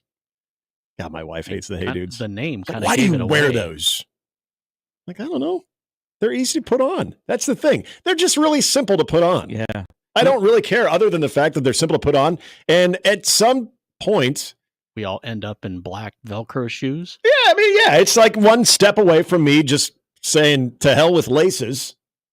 I can't do Velcro yet. I can't wear my orthopedic shoes, so I'm just going to slide these on. Yeah, they're kind of like a stylish slide. They're all cloth and matte, though. That's all they are. So the fact that you decided to remedy the situation by walking a lot on Hey Dudes, then you have a bone sticking out of you. Yeah, so I made the mistake. So I was like, oh, man. I'm going to go run in these. I'll just go get comfortable shoes. So I walked in the Hey Dudes. They're not built to walk like 6 miles a day. Oh, they're so light, though. I have my trail there on the... Yeah. Yeah, you know what? You better selection. You live and learn. You actually, in your possession, have probably two of the best shoe, either running or walking technology between the Hokas and the On Clouds. Yeah. Mm-hmm. And then I went and bought some. Then I went and bought some Dunks. I saw. Oh, you bought some. Nice. See, those are nice. Oh my God. Okay, so I got some. I got them a little custom. The Bears ones, like the dark blue with the orange. I got those ones. Those things are so uncomfortable. Oh, really? I do not find them very comfortable at all. But do they look good? Oh yeah, they look great. Do you look good when you wear them? Oh yeah, That's I feel like $1 million. Yeah. I like the Hey Dudes. I wouldn't be going on a long walk or jog in them. If that was my only option, I'd probably skip for the day. Yeah, I could walk around. Why didn't you tell me that last summer? That's the fact that you thought you could just walk 6 miles in hay dudes. I feel like that's just common knowledge. My You ankle shouldn't put just yourself through swelled up that. I'm not very smart, so. I'm glad you didn't wind up with gout. Oh, I've never had gout. I don't think I'd have gout. I think I shower, so I won't have gout. I have a buddy who just turned 30 who got gout. He said, "Yeah, I turned 30 and I got gout. Happy birthday to me." I'm like, Now I've gotten 30? I've gotten gout before, but I don't think I'll get gout. You got gout. Same. As we welcome you back in here to Foot Talk, the shoe technologies. See, look, we know things because we've gone through them. Point is, if your feet hurt, Tylenol and a new pair of shoes. That's all I heard. That's all I'm taking from this. I'm gonna go shopping later. I still think you might have permanent foot problems because if you had a bone sticking out, I feel like that might have needed to be remedied. The bone technology. went right back in. Like it took it like 6 months. That was nice. When you guys saw, I would like limp around here. I'd drag my foot. Yeah, Kaiser I was like a young Forrest Gump. you had magic legs. Mama said they'd take me anywhere. Max said I might be faster than Stanton. You just saw Fred's tweet. Stanton's had an interesting career, but Costas, afterthought. It's not his fault. So Sam brought up something about Harberg. Speaking of somebody that is much faster than anybody here, the backup quarterback is always the most popular guy in the state, right? Is the only place in Nebraska where Dylan Raiola is not the most popular guy in your city or county, Kearney? Have you been? So have you? I don't know. I think you could even go to Kearney and they'd be like, no, I don't know. I don't know. So I'm going to use the very talented broadcaster. He's a legend in Kearney.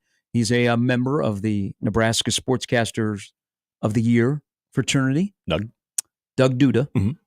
So, Doug knows the Harbergs. Harberg comes on his show. Mm-hmm. Told me in the summer people were talking about Dylan. He's like, I don't know. And I'm like, bro, I love you, Doug, but that ain't happening. The R15 is the guy that they're giving the keys to. Yeah. Harberg gets to drive the backup vehicle. Mm-hmm. Okay. When the backup vehicle breaks down, then the number one guy gets to, that's usually the vehicle's a little older. So people out because they watch Harberg, I think are still like, I don't know. There's things that Heinrich can do. So it came up yesterday. Sam kind of alluded to it, but it was a Facebook question that Sam asked, and it led to Rule's response. Wouldn't we be in a situation with Harberg that if Nebraska was better consistently up front getting a push and the running backs were better and the rotation made some sense, which I don't think it does, we wouldn't even be talking about Harberg. No. This would not even come up. And this is not a knock on Harberg, because I do think there are things that he does that Nebraska could use in their current state when it comes to running the football. But if you're better up front and you're better in the backfield, where at any snap of the ball, a guy could hit his hand on the goalpost, Harberg's name doesn't come up, and he's just the backup quarterback that maybe comes into the game periodically. Absolutely. Because there's always been that demand when it comes to Nebraska offense, regardless of who your trigger guy is and what type of, whether you have one running back that you're zeroed in on or a couple other ones, that if you're getting success running the football and that you have, and I'm glad you brought up the rotation thing because doesn't make sense. Please address during the only 3 times during the bye week. 3 times in the Rutgers game was the same running back for 3 straight carries. You feel like you're a bit stuck in the mud when it comes to it.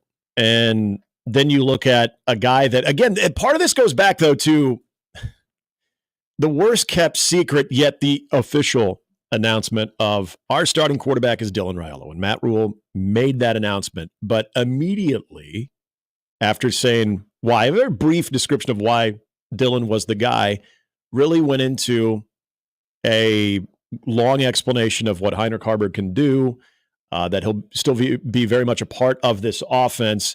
So I also thought there was always a built-in expectation at the beginning of the season that they will use Heinrich Harberg.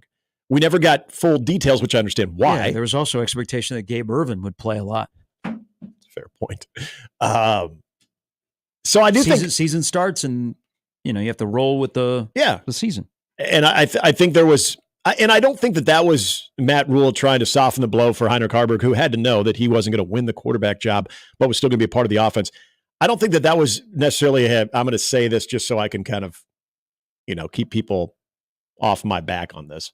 I think they feel there's a guy that in certain circumstances can be on the field and help them in a way. But anybody who thinks there needs to be some type of snap count minimum for Heinrich Harberg in every game, it goes back to what Matt Rule said when this was brought up to us weeks ago of, okay, then who are you taking off the field?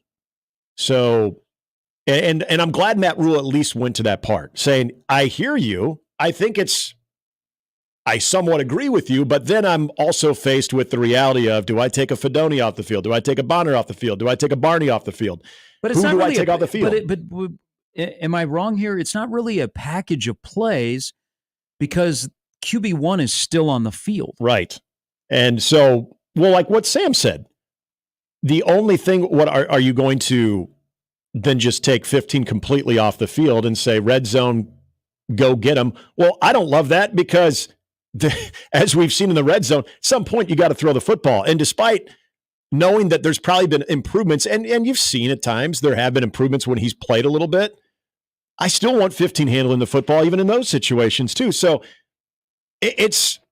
I think people just get fixated on if they see him once, then they immediately go back to, oh, I'm going to see him again later in the game, or, oh, I didn't see him in the last game. Why is that? Why don't they have, again, yeah, like you said, why don't they have a Heinrich Harberg package? I don't know. Why don't they commit to Danny Kaelin as the backup and make Harberg an H-back if that's where they want to go? Mm-hmm.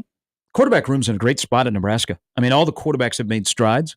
I think there's an element here. This is the uncomfortable truth. I'm going back to the offensive line and the running back, is that Nebraska just can't simply line up and run the football. Nope. And they keep banging their head into the wall trying to run it up the middle. So they've got to get creative instead of just saying, here we are, 5 road graders up front. Here's my running back. Hand it off. We got 4. We got 5. We got 6. Yeah. That's the truth of this discussion about Harberg is Nebraska can't do that. So they're asking Satterfield, who's this has never been his wheelhouse, to get super creative with the running game. But I also think maybe Rule's words and vision and what the reality is in the running game for Nebraska is, I think Nebraska would be very content if they got 4.5 to 4.6 yards per game or per carry, and they could get to 160 to 170 yards, which essentially in college football would put you in the 60s. Yeah. If they could do that with what they have at quarterback, I think they would be fine. Mm-hmm. Last year was an anomaly because the quarterback all of a sudden was an integral part, and he had the ball, and he was one of your leading rushers along with a running back. You don't have that this year.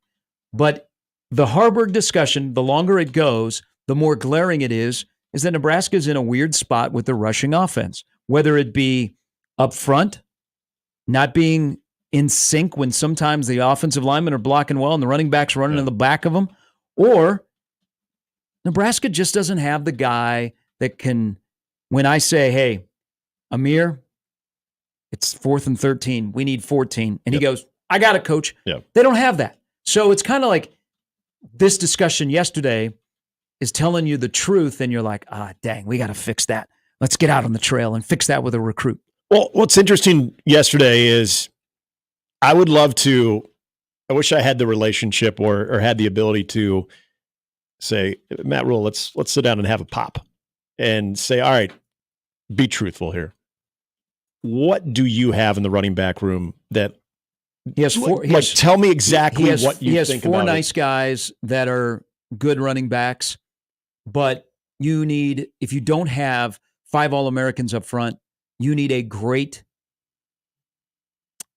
running back that does not expose issues. Okay.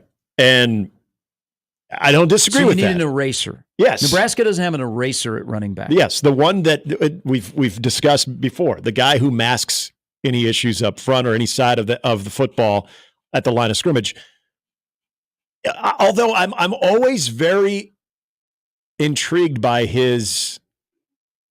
what I perceive as disappointment, and he said it again yesterday, of we need to have those plays go for 40 and 50 yards. And he talks about it like it's in the present tense, that they have guys that he truly feels can do that. And This is, I mean, it's, and maybe I'm reading it wrong. But he's been talking about it for a while, and I just don't He see has. it. I don't either. I don't see it. They don't have That's anybody. why I want to ask him, like, what are you seeing that gets you this frustrated? They don't have anybody that's slippery enough. No. Who on this roster at running back? And it's not their fault. I mean, the tackle recruiting and retention and the running back recruiting and retention is caught up to Nebraska this year. Yeah.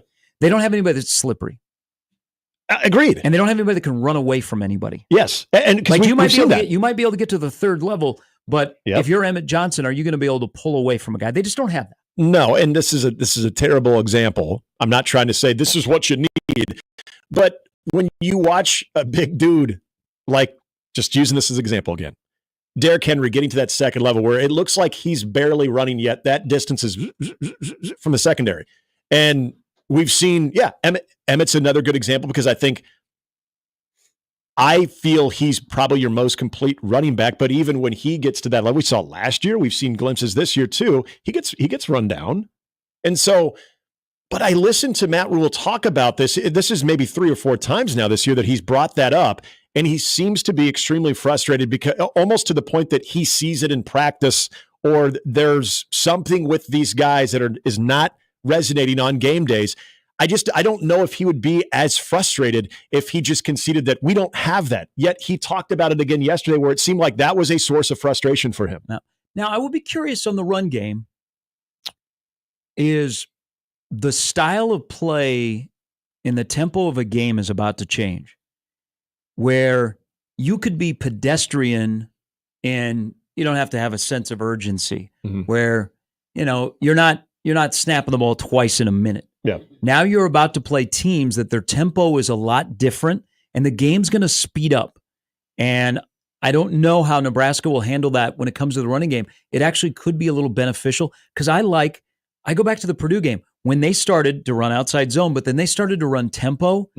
The run game got better. And I think it benefited the guys up front instead of just lining up and going, here we go, let's get a push to get 4. Yeah, they that's had a good tempo. point. So I think against an Indiana, Ohio State, they're going to play a little bit faster on their side of the ball. If that impacts the whole tone of a game where maybe you got to start to chase some points, but then it picks up and what that does to the run game, I think it actually could be beneficial. Yeah, that's a good point. And it on top of that, it makes me ask the question out of that room, who not only does that style benefit Nebraska the most, but what running back would that benefit the most too? I don't think. You spin the wheel. You're probably right. Because there's times that I feel like I'm riding the roller coaster of the running backs because then I saw last week where it looked like Ramir did some things. They're like, okay, all right. If Ramir was better running the ball than catching the ball, which I like him more on the other end of a pass, then I think that's your guy in tempo. And that's getting him out on the edge too with his ability to catch the football.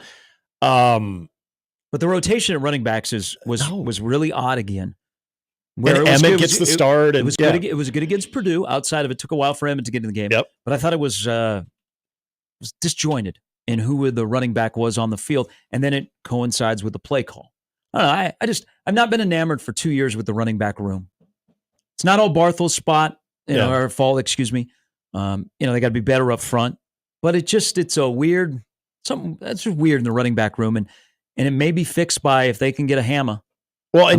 Well, Parker is a nice pickup, and maybe we need to look closer at Connor Booth, who is committed to Nebraska and just had 8 touchdowns the other night for Bishop Neumann. Can I want to bring up something you brought up with Satterfield too, because I do think there's times that he will catch strays when the offense is not functioning. When it does come to, especially in the red zone, like the Janier and Bonner design was pretty slick. Yeah, the things that they're doing. You mentioned how you're asking Satterfield to be more creative, which isn't necessarily something he's been tasked with before.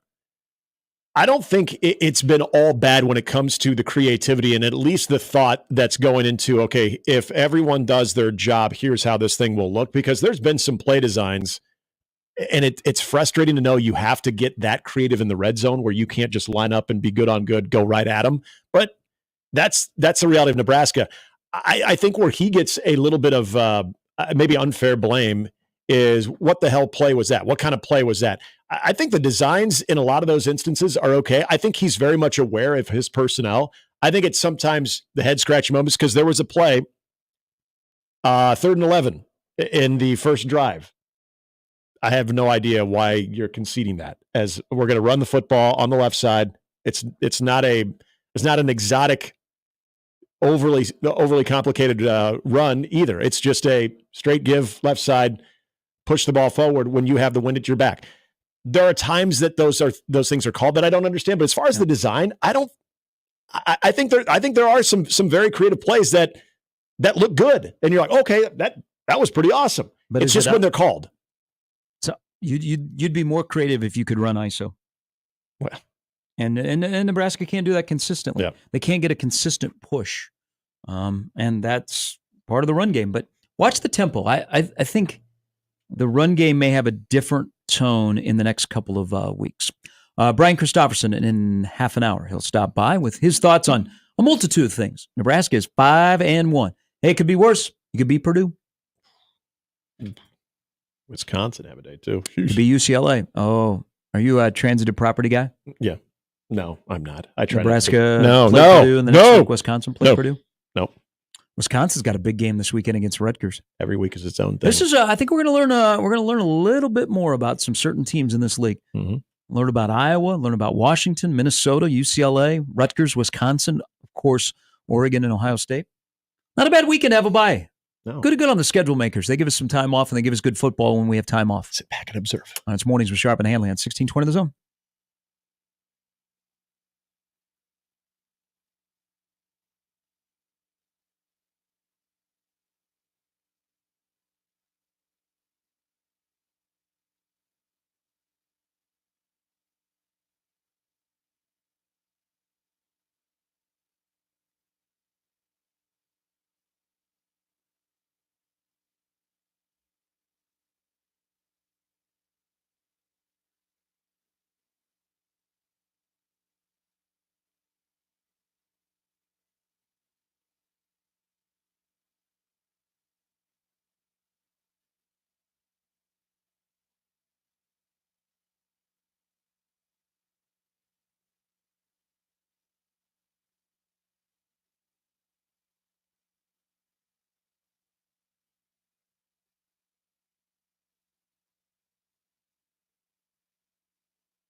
Ooh, not good in Athens today. Georgia wide receiver Colby Young was arrested overnight for a pair of misdemeanor charges, battery and assault on an unborn child. Oh. Transfer from Miami has 11 catches, 149 yards, 2 scores this season. So Georgia is in the news for non-on-the-field stuff. Again. Yep. They are on a run of weekly somebody getting arrested. How much longer before Armin Katayan goes to Georgia and does a story on the culture that's what of Georgia football? Gosh, that's when you know. Where it's spoiled death over. taxes in a Georgia player being released, or people on the internet are going, wait a minute, is this a scheduled tweet that a Georgia player got arrested? But Georgia right now is in the college football playoff, as we welcome back into Mornings with Sharp and Handley. Could I interest you guys, because I don't know how much you've paid attention to like the bracketology of the playoff. Not yet, no. I check it every Sunday and Monday is usually when it's hot and heavy with all the national people doing their, this is who is the last 4 in, the last 4 out. Yeah. I wonder, how do you know what the committee is going to look at? There are no metrics. There is no RPI. There is no Ken Palm for college football. So you don't know where you stand, which unless you're in 2 leagues, would be a little bit uncomfortable, but still, even then, are we the 5th? Are we the 6th? What do we got to do? How all of that works? It's kind of arbitrary a bit. But could I interest you in some excitement about the college football playoff if by chance Army and Navy were a 12 seed? Oh, that'd be amazing. Love me some Jeff Monken. So, I'm looking at, like the 12 is going to be the group of 5. Right. And Boise State is bounced in there. Liberty is bounced in there. But Army and Navy are having a great year. Okay. And I'm thinking, man, that game in the Bronx at Yankee Stadium, which I said the next game would be the Pinstripe Bowl. They're actually going to play a football game. Yeah. But Nebraska could play at Yankee Stadium more recently than the Yankees. That's crazy. Right. But Army and Notre Dame play there on the 23rd of November, and Army could be unbeaten. So Army and Navy, America's team, literally, you could have a Cinderella. How would you like Army or Navy to be playing between the hedges in December? Oh, God, it'd be awesome. It wouldn't be one of those non-conference games of like, here you go, enjoy, like actually seeing a game of substance. And then the fact that it's in an academy, I mean, come on. I mean, there would be signs from the cadets yes. of how many arrests we have compared to you. But you would have like a true Cinderella that you were thinking, man, it's going to be tough for a 12 to beat a 5. Yep. But you're like, I'm behind the service academy. Give me Army, Navy. Because you're in for military. Wouldn't that kind of I'm getting juice for the playoffs because I like the on-campus stuff. But we could have a playoff where an Army and a Navy could be playing. I'm using Georgia as the 5th seed as an example. And I'd be like, I am all for it. And that might, like nationally, outside of the hotbeds of college football, you might go, excuse me? I will watch that game. Absolutely, you would. Evan, we've already, no disrespect to the Boise States of the world, now or the group of 5s. Now, the one caveat of Boise State is Heisman Trophy dude. Right. He's, when we're doing comparisons to Barry Sanders, then okay, that's fine. And that's something that needs to have a little bit of a presence in the college football playoff too. But we've done the Cincinnati, the Boise State, the Central Florida. We've seen them in BCS games. We've seen them in all of those high level. I mean, who will ever forget about Boise State upsetting Oklahoma and then a guy getting down on a knee and proposing to his cheerleader girlfriend? Are they still married? Yeah, that's where everyone goes. Hey, welcome to America. Yep. It's somebody gets engaged, like gets married like a decade ago. And they're still married. Yeah, I'm curious. Statistically speaking, what does their family look like these days? People say on TikTok that you should stay single, but mingle. Sorry. What am I supposed to do with that? Then? You did. What do I do we with talked that? about that in the first I did. segment. And this is, again, if you're wondering about the George Have a separate checking account. That's what you should do. I do have one. Smart man. It's called a slush fund. The way to no. Okay, that's for something else. Just don't call it my slush fund. Okay. The academy element to this. Are you telling me that wouldn't be the best underdog? Where sorry if it's Georgia or whoever else it's playing. Ain't nobody going to be rooting for you other than your fan base. Now, how would this work? Because there is the part of an Army and Navy is they play on the 14th. Yep. The playoff starts on the 21st, but one of them or both of them could be in the AAC championship game, which is the weekend before. Mm-hmm. So what would it do to the standalone Army-Navy game? The week before would be more important. Right. Kind of. And then the extreme importance of the Army-Navy game. It'd be a little bit awkward. Would it feel would it be anticlimactic? If they met again, right? If they met again, so they play for a spot in the playoff, right? And then they meet the next week in their usual game. Would this have the feel of the Michigan-Ohio State on a kind of a smaller level? Yeah, playing back to back. Now, Ohio State, Michigan probably would both be in the playoff, but Army-Navy 2 would have less importance than Army-Navy 1 if it came to fruition. It would. And would they be able to, if they both play each other? Well, first of all, if they play each other in a conference title game, would be massive. That I would hope that they could just go ahead and say, we're going to play this in New York. The AAC championship game will just be played there. We're going to make some exceptions here. How the hell would you be able to pull that off the following week? Well, I mean, you have to play. You couldn't cancel. I know. But you how couldn't say, hey, we're good. We're good. Well, especially the team that lost. Like, wait a minute, we won in the second game. You have to start thinking about this because they're both 10-0. Yep. I mean, they're both combined 10-0 for the first time since 1945. Weren't we in a war in 45? Yeah, we wrapped her up. Old WW2. Got pissed at the Germans for bombing Pearl Harbor, so we dropped one over Luxembourg. Crushing defense, dominant run game. I'm so glad you brought it up because I think this is actually one of the cooler stories in college football right now. The fact that one of those teams could be in the cooler than Google Me in Bloomington? Yes. Really? It's it's country. It's the academy. Literally America's team. Another story should be what happened to Air Force football. I was just going to say, I wish we could say the same for Air Force right now, but that's not happening. There would be something wouldn't that just be the most awkward thing? Because I think you would still have the game for the cadets, the annual matchup between Army and Navy, but wouldn't that lose so much because, I mean, as far as the outside interest, because they're playing on a bigger stage the week before, and you'll already know as far as who won that game, who's going to be playing in the college football playoff. Hell, whoever wins that game, are you resting people?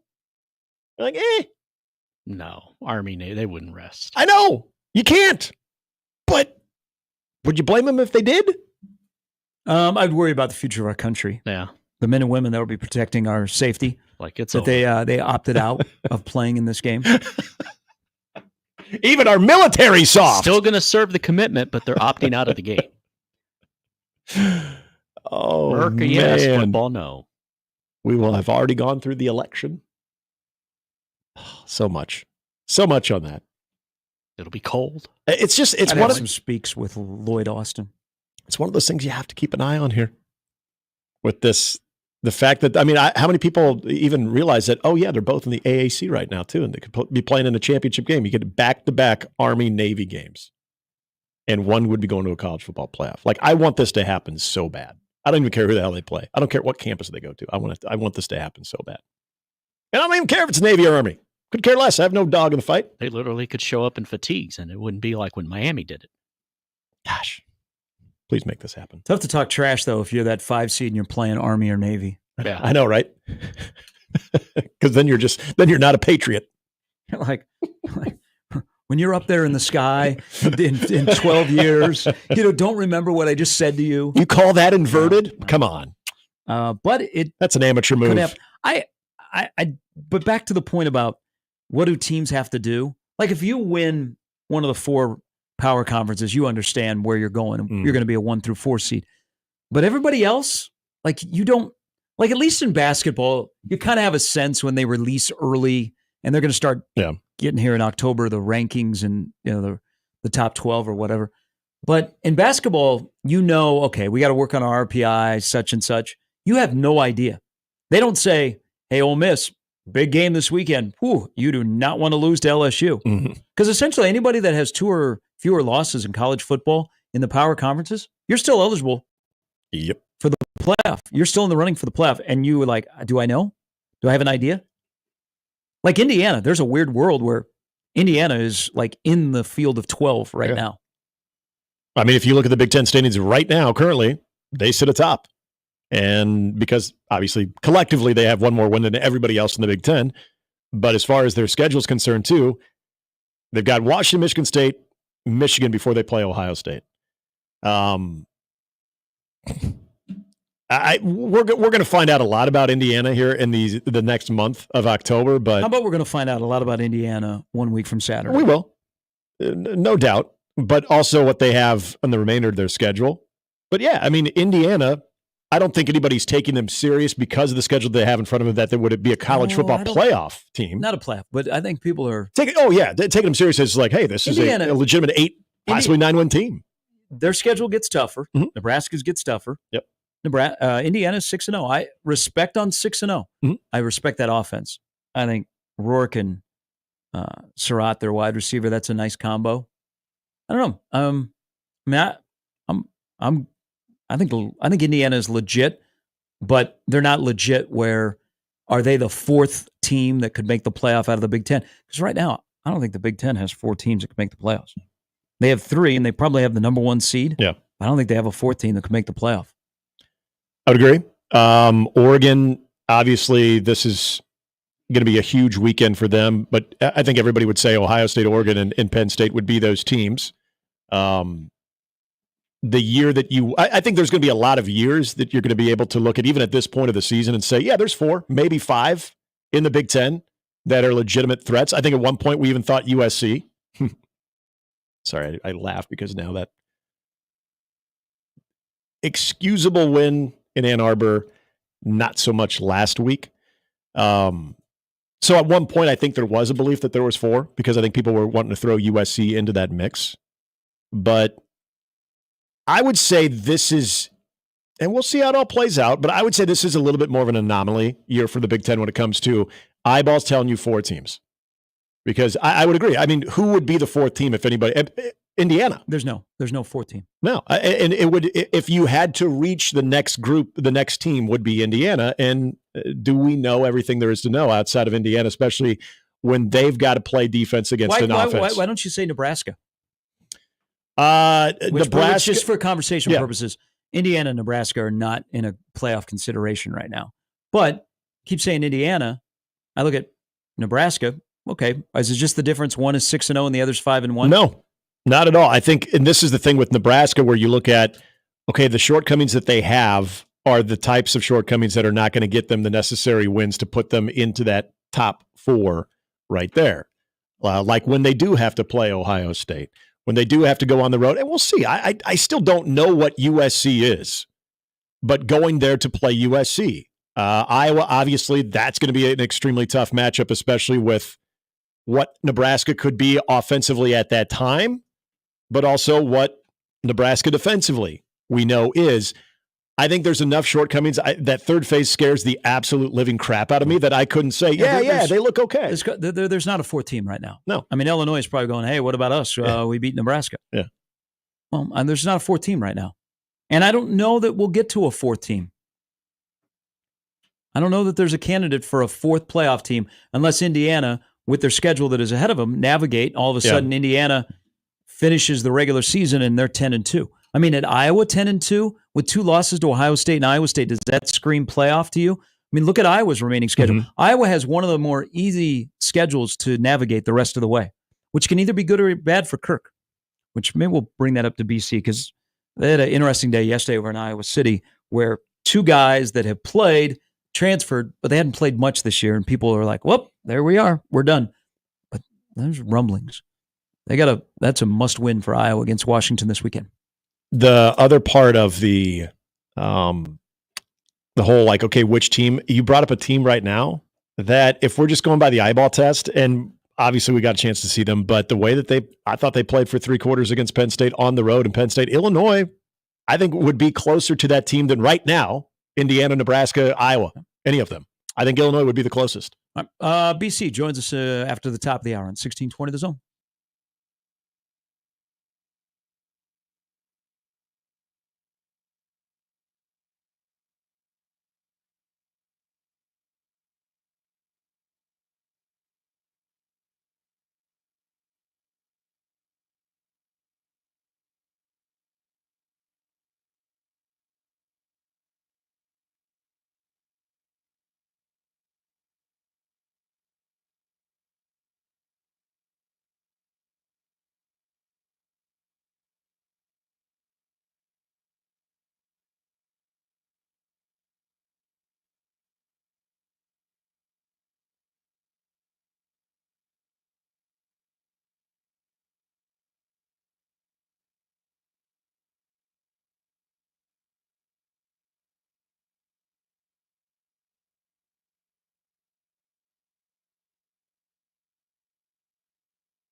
And I got a question to ask.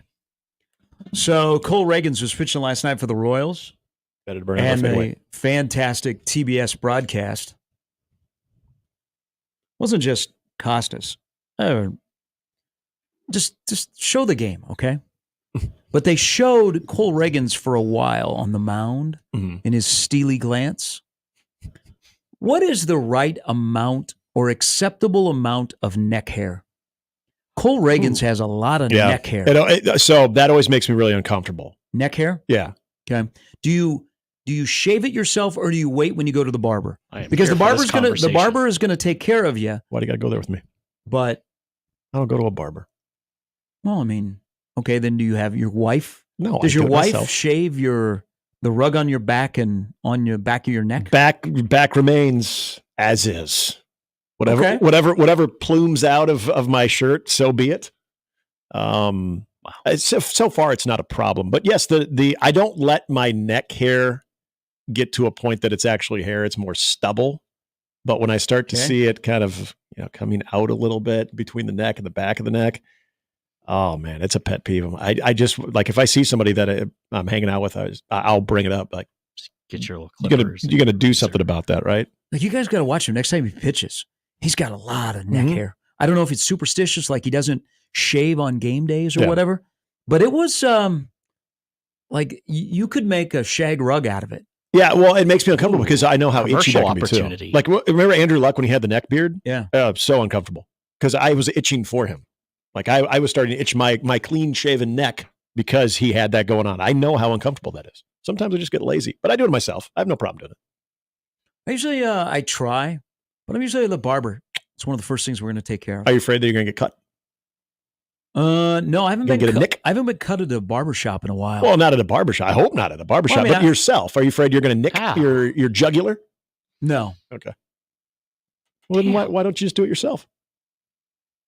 There is something about the warm lather when they do the straight edge. It's pretty cool. I like miss that. I like the tickling feel. I've heard that. He's over here positive, and you got me thinking of Clint Malarchuk over here. And well, I mean, then you just went a little bit extreme. I'm not like shaving my neck hair with the blade of an ice skate. Yeah. Oof. Now, this is the thing I missed the most about going to the barbershop too, was getting not the interaction, the conversation, the awkward conversation of once you get family and weather and the Huskers. What else do you talk about? Are you working today? How about that rule? So what are you up to today? This is it. No, I had a good relationship with my barber. He was like family. I was always at Rockbrook Village Barber for 2 decades. And then he was my family's barber. Yeah. So we could talk about other things. Hey, we had range in our conversations. Be better, Great Clips in Omaha. Retain your stylist. Yes. Yeah, retain your stylist, and then you build rapport. All of a sudden, they're like family members. I mean, I think I'm like Nebraska's running back rotation. I maybe only had the same stylist like twice in a row. Rotations off. Yeah, so now we got to start all over in the conversation, and I got to hear about the kids and the issues and why they're here and why they won't open their own spot. Plus, they knew what you liked, and then you got to start over. So, getting a haircut was one of the most relaxing things. I always enjoyed that. But yeah, I mean, the conversation, yes, it goes without saying because I loved my barber. But yeah, the hot lather and the straight edge treatment at the very end. Oh. That's called sports clips, where you get the VIP treatment, the hot towel. MVP treatment. Where a guy is treated like a guy. Is that still like a big thing? Sports clips? Yeah. They still advertise. Over 120th and L, I think. Okay. They still have sports clips. Do you get do they shampoo your hair? Yeah. Yeah. Okay. Massage they grind. That's cool. Oh. They what? What do they do? I know what you're. Yeah. They grind their fingers into your skull. Oh. Okay. Which sports clips are you going to? No, that's what they do. Yeah. Well, like, what do you expect when somebody is like shampooing your hair? Like they're just gonna pour the shampoo on there. Like they gotta get in there and they gotta grind on you. Like when I was a little boy. They gotta go deep. They gotta penetrate. Yeah. They gotta. Yeah, like when I was a little boy, it was borderline hurt. Here's the because you're like, fingernails in my scalp. I don't think it matters what age, man. We like that. You like somebody rubbing your head? Feels good. Well, now I feel like if they did it for me, it'd be for good luck.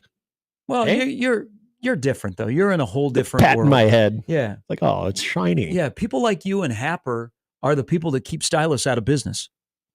I keep stylists I would rather keep a stylist in business. That mean I'd have a full head of hair, Gary. It's not like I chose this life. This is just the hand I was dealt, and I run with it. I think I'd be talking to people on your mom's side of the family. I would not talk to them. Or I could. That's what I've done. I could look at the latest hair restoration technology. Ooh, plugs. Yeah, Brian Urlacher. I can't. See, and perfect example. You just look different. There's a place in Chicago that has done a couple of my friends. They do a great job. Oh, I'm sure they do. If you're looking for plugs, no. I feel like I'm at the point of no return. Fly to Chicago, get the plugs in, come back. It's going to take about 10 days or so, and then I'm coming up on 15 years of the shaved head. It'll be like chia pet on your head. Yeah. I can't see if it was within 3 years of when I shaved my head, I could do that. 15 years, I would like Brian Urlacher. All of a sudden, I'd look unrecognizable, look really weird. It would look really strange because I'm not going to meet anybody new. I'm not making new friends the rest of my life now, so everyone knows me as the bald guy, and that's fine. Yeah, the stream. But if I all of a sudden put hair, I shouldn't. They haven't seen me in a month, and I have hair. It's going to freak people out. Never say never. It's going to midlife freak crisis people is out. coming. Next thing you know, you're going to buy a motorcycle. I was just going to say, I'd rather buy the sports car than get hair restoration. Again, if I just shave my head, sure. But this has been my look for 15 years now. I've accepted it. Where's that getting you? Exactly. But I've accepted it. Brian Christopherson, a full flock of hair. And seagulls will join us next on 1620 The Zone.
All right, again, Nebraska on a bye week. It was announced yesterday. Nebraska and Indiana will play at 11 a.m.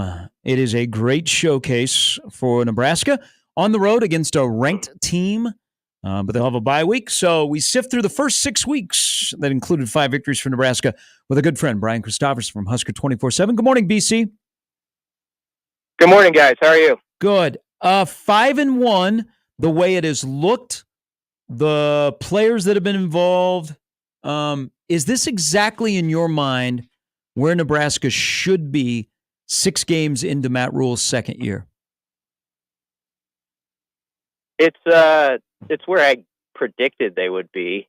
I was in the club that had them 5-1 at this point, and I didn't know exactly where that loss was going to be, but I sort of thought it was going to be a team that was figuring out some lessons along the way, and so there would be one tough lesson in that first 6 games somewhere that would pop up, and that's what happened. What's interesting to me, I guess, is we had this brief little trip off the highway like a couple weeks ago after Illinois, where there was sort of this talk in the air about maybe the roles switching a little bit with like the offense's place and the defense's place on this team, because it felt like, you know, the offense moved the ball pretty well against Illinois, and it was kind of a tough day for the defense.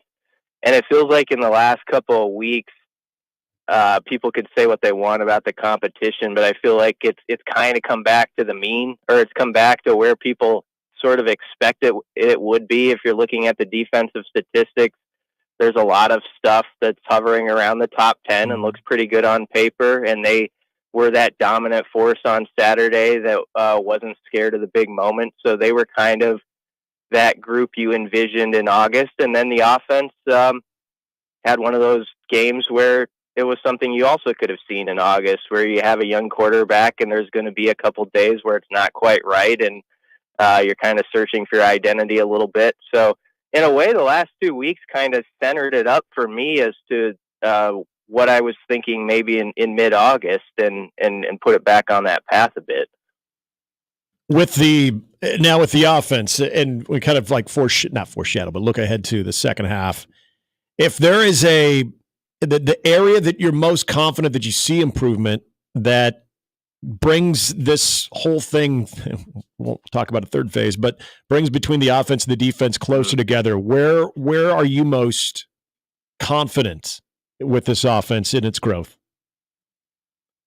Well, I mean, judging the whole progress report of 6 games, it's still what they can do with Dylan in the passing game and his ability to work through progressions. And I know it was an off day for him Saturday, but if you had said, you know, on August 15th, he was going to have 3 interceptions in the first 6 games, they were going to take care of the football as well as they did. What's it, only 1 fumble right now? Is that what it's sitting at? Yep. I mean, 1 lost fumble, yep. Yeah, all that stuff, you would have signed the paper on that. So I think Dylan, through the first 5 games, met expectations and was sometimes beyond. And I think going forward, he can continue to do that. Saturday didn't throw me off with that idea. So that's my answer to the question. It's Dylan and his veteran receivers like Banks and Nair. Yeah. And so I think sometimes at the progress report point of the season, it's good to kind of think back to, what did I think on August 20th? Did I know exactly what Isaiah Nair was going to look like, or Jamal Banks? I maybe had ideas, but you actually saw proof that Banks is that guy on this particular team wearing this uniform that can catch you some big third downs. And we saw that Ja'Cory Barney is more than just a nice fall camp story where people are saying the media is hyping up somebody who's not going to play as much. He actually has. So, I mean, there's been parts like that I think you can build on, and I see as a strength. It's the run game portion that Rule kind of hit on yesterday that, to me, has been disappointing. So let's throw that into the hopper on this question, because, you know, I mean, as we've gotten to know Matt Rule, he's a grinder. Man, he's always, I mean, he is always trying to push the right button and move the conversation or his team forward. And he used the whack-a-mole yesterday, which I thought was very appropriate. But then he said something, BC, and maybe it's how it's the balance between we've been around here for a while, and when you get to 5-1, you're like, wow, that's good. To a guy that has just arrived and knows this team intimately more than any of us, when he said we have a long way to go to be the team we want to be, how long, what do you think the difference is in Matt Rule's head? And I know it might be a little unfair because I'm asking you to put yourself into Matt Rule's shoes. Where do you think this team is right now compared to where he thinks they can be? Well, as he said, he's also a button pusher. He likes doing that. And so everything he says up there is a little bit of that. But I think the run game is a big part of that question you're asking, and there can be so much more there. It is an experienced offensive line, and it just felt like in a game, I know it was a rugged game, and Rutgers has one of those defenses where they can get you in an alleyway, and it sort of turned into that in the second half, and there was bad field position, all those things. Nonetheless, it was the type of contest where if you're dreaming like your biggest dreams in August, you're hoping even if Raiola is off, you sort of have a couple staples in the run game you can turn to, hand it off, and you can get out of Dodge with like a 21-7 win. It's not quite as dicey at the end. You don't have to get one final stand. You have that one drive where you put it on them for 11 plays and 8 or 9 of them are runs. And it hasn't felt like that has happened yet to this point with consistency. The most shining example, I guess, where there was potential in it was in the second quarter when they had the drive where they did run it 6 times in a row. And it wasn't anything spectacular. It was like 4 yards, 5 yards, 3 yards. But they got 2 first downs. And then I think that was a frustrating series to some. I understand play calling where you've run it 6 times. You're like, okay, we're going to get you now with the pass. But it didn't work out. Raiola had to eat it on the first down, and then he threw the pick on the next play. And I felt like that was sort of a disruptive series maybe to something they had going in the run game, and they never quite found it again like that. And so that was disappointing to me, like in the second half, that I just didn't feel like they were going to be able to churn out first downs on the ground to kind of milk the game away or get into a 4-minute offense. So that's the part when I hear rules say there's so much more out there. You've got to become at some point, I think if you're a championship team, that kind of group that closes a game out with your O-line, and you have the ability at times to run the ball, at least to get yourself to 3rd and 2, where then you can rely on your quarterback in one of your plays to get you the first down. And they just weren't able to work their way to that. BC, Matt Rule talked yesterday about the self-scouting and with even the staff of what they're aiming to do here in the second half of the season. We were just talking about this in a previous segment about Marcus Satterfield. I brought up the play design versus the time you actually run certain plays. I know sometimes he gets a little criticism from the fan base. Where are you at from the difference between when certain plays are called as opposed to the play design itself and how they're utilizing all the guys that they have at their disposal, especially for Dylan? Yeah, I actually think he's doing a lot of clever stuff. First off, I mean, there was like 3 or 4 plays in the first half where he was really in his bag. Obviously, the Bonner touchdown, but whenever he's put Harberg on the field, I think it's kind of thrown the defense for a loop on some of those. The play to Ramir that got it down to about the 9 with great ball handling there by Raiola. You see the imagination of this staff and how it can take place. I do understand where there's a difficulty right now because there's a lot of it makes me think of like when Rule's at Big Ten Media Days and he was talking about his team and he's like, maybe we don't have that 95 player rating guy, but we've got a lot of like 84s and 85s, and it was meant in a complimentary way. That's like how I feel about the offense. And so people say, okay, what's the identity and how do you find that and all that? I think it can be challenging sometimes because you've got you could name off like 8 to 10 guys who are like 84, 85 type player guys. And I mean that in a nice way, like they're good players who you feel like can get something done for you. But there's not those like 2 or 3 that stick their head above the crowd all the time. So that's interesting to me is just like how you feed everybody. And at times you can't even worry about that, but yeah, there's stuff to grow on as far as finding exactly like, okay, what are the staples that can carry you forward in October and November on days when there are 30-mile-an-hour winds or something. And a big part of that is the run game, which is why I am a little worried about, the offense as you get into the last month, because I don't feel like they've taken that step I quite hoped with the run game. But in other ways, they're about what I thought they'd be. Like I said all year, like if the stats show a top 10 to top 15 defense and Nebraska's offense goes from what were they last year, like 120s to 70th or something like that, or 65th in some stats, and you win turnover margin, for the most part, people are going to like how that matches up in the record, and it's going to get into that 8-9 win category. So the question is, can you still be productive enough to put up 24 to 28 points, You might even need more against an Indiana. Who's to say? Or definitely in Ohio State. But if you can be that group and you can win turnover margin, they can, they could have a nice finish to the season still. So I'm not all down on the offense. I don't want to seem like I am. It's just that run game portion. Yeah, I'm a little. Go on. No, I'm with you on that, but I'm gonna focus on the offense because, as you alluded to, the two offenses you're going to see next have a propensity to put up points. Indiana's at 47.5, and that's across the board. It's not separated from take out the Western Illinois game. But on Nebraska's offense, I think there is one stat that is jaw-dropping through the first 6 games. Nebraska, BC, and you know this, they're outscoring their opponents in the second quarter 65-3. 65-3. But they've only combined for 58 points in the second half, third and fourth quarter. It's the mystery, and I don't know if you ever get to this point. What do you see that limits Nebraska right now from being a 60-minute offensive team? Because I think the closest would be Illinois, but that was just one of 6 games. Yeah. I mean, I'm being repetitive, but that's where I see an offense that you have to have that drive in the second half that maybe it's 11 plays and like 8 are runs, like where you kind of have your way a little bit with them and you feel like you can get stuff done. It doesn't always have to be like that, but you like to see a couple of games pop up where that occurs, or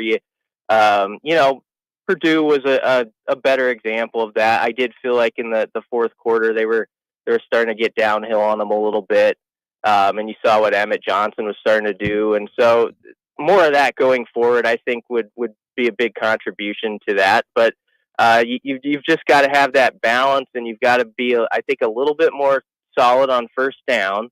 However you want to get there, so that you're playing more in the 2nd and 5s. I've felt like there's been times early in the year where Nebraska, I got to go back and look at the numbers, but they've been in a decent amount of 3rd and mediums and 3rd and longs that, like, even in those first few games that Raiola was converting for them, and they were kind of getting off the hook. So I do think some of the early down stuff, you take a big look at what's the best stuff that you do really well.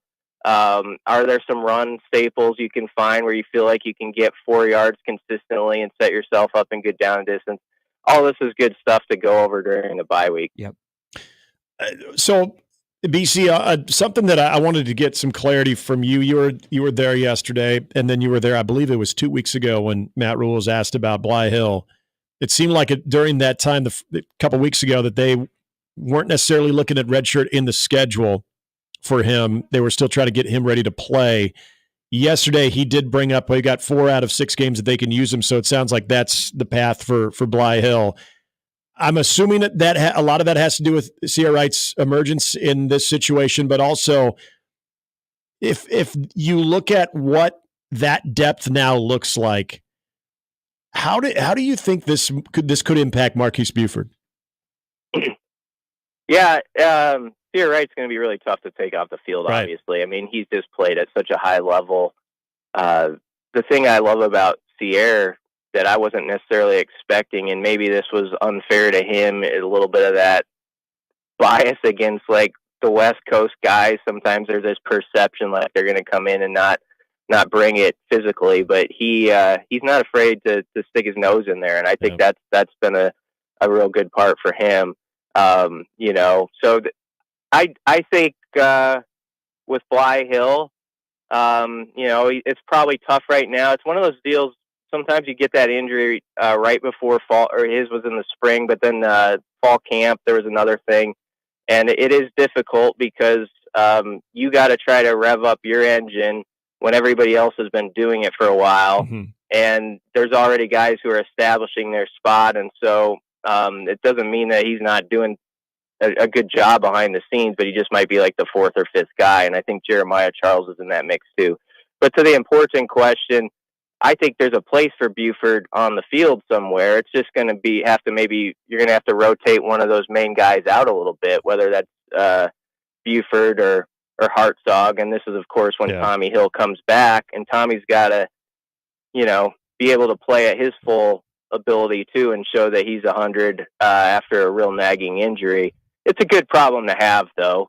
Sierra Wright, the fact that he made Tommy Hill's absence for a couple of weeks sort of not a big deal is really quite an accomplishment, because Tommy Hill's like one of the most talented players on this team. So Sierra Wright definitely makes you feel good about the depth there now, and also the future there. You know, you're looking at a guy who's you get another season or so at least with here in Lincoln, and that's a pretty good setup. Yeah, that's not bad to get him into the mix and playing. I mean, could we be talking Big Ten newcomer of the year? Would you say he's on that level to be considered right now? Well, I maybe. I mean, the hard part for Nebraska always is if you don't get to that level where you're like 9-3 or 10-2, you're just not going to get the votes and that sort of stuff. So that's what they got to do down the stretch. I mean, they got to duplicate what they did again. And I know people scoff at that, but they got to go like 5-1 or 4-2 down the stretch, and then you're going to see more of those guys pop up on all conference teams. Of course, it's going to be even harder now because there's so many teams in the league to make the list. So I would say it's probably a long shot in reality, but I think the question you're asking has a good, it brings you to a good point. Like, he's definitely, as far as if you're looking around the league for a guy who took his team off the hook for a tough injury and just completely replaced somebody and you didn't even notice it, I'd be hard pressed to think there's somebody around the league who's been better at it than Sierra Wright the last couple of weeks. Yeah, it's been a fun development when they needed him. BC, as always, appreciate it. Enjoy the bye week. Yeah, thanks a lot, guys. It's Brian Christopherson, Husker 24/7.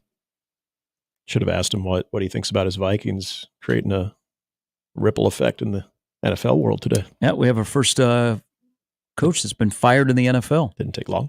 Robert Saleh is out. Not a surprise. Nope. Aaron Rodgers will be a player coach. Yep.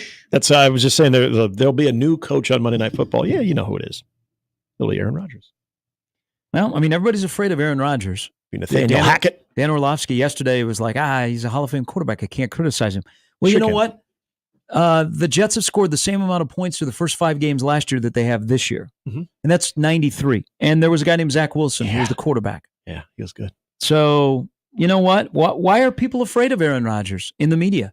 Is because he has a platform he's going to clap back at you? He will clap back at you, yes. Well, you know what? Have some stones.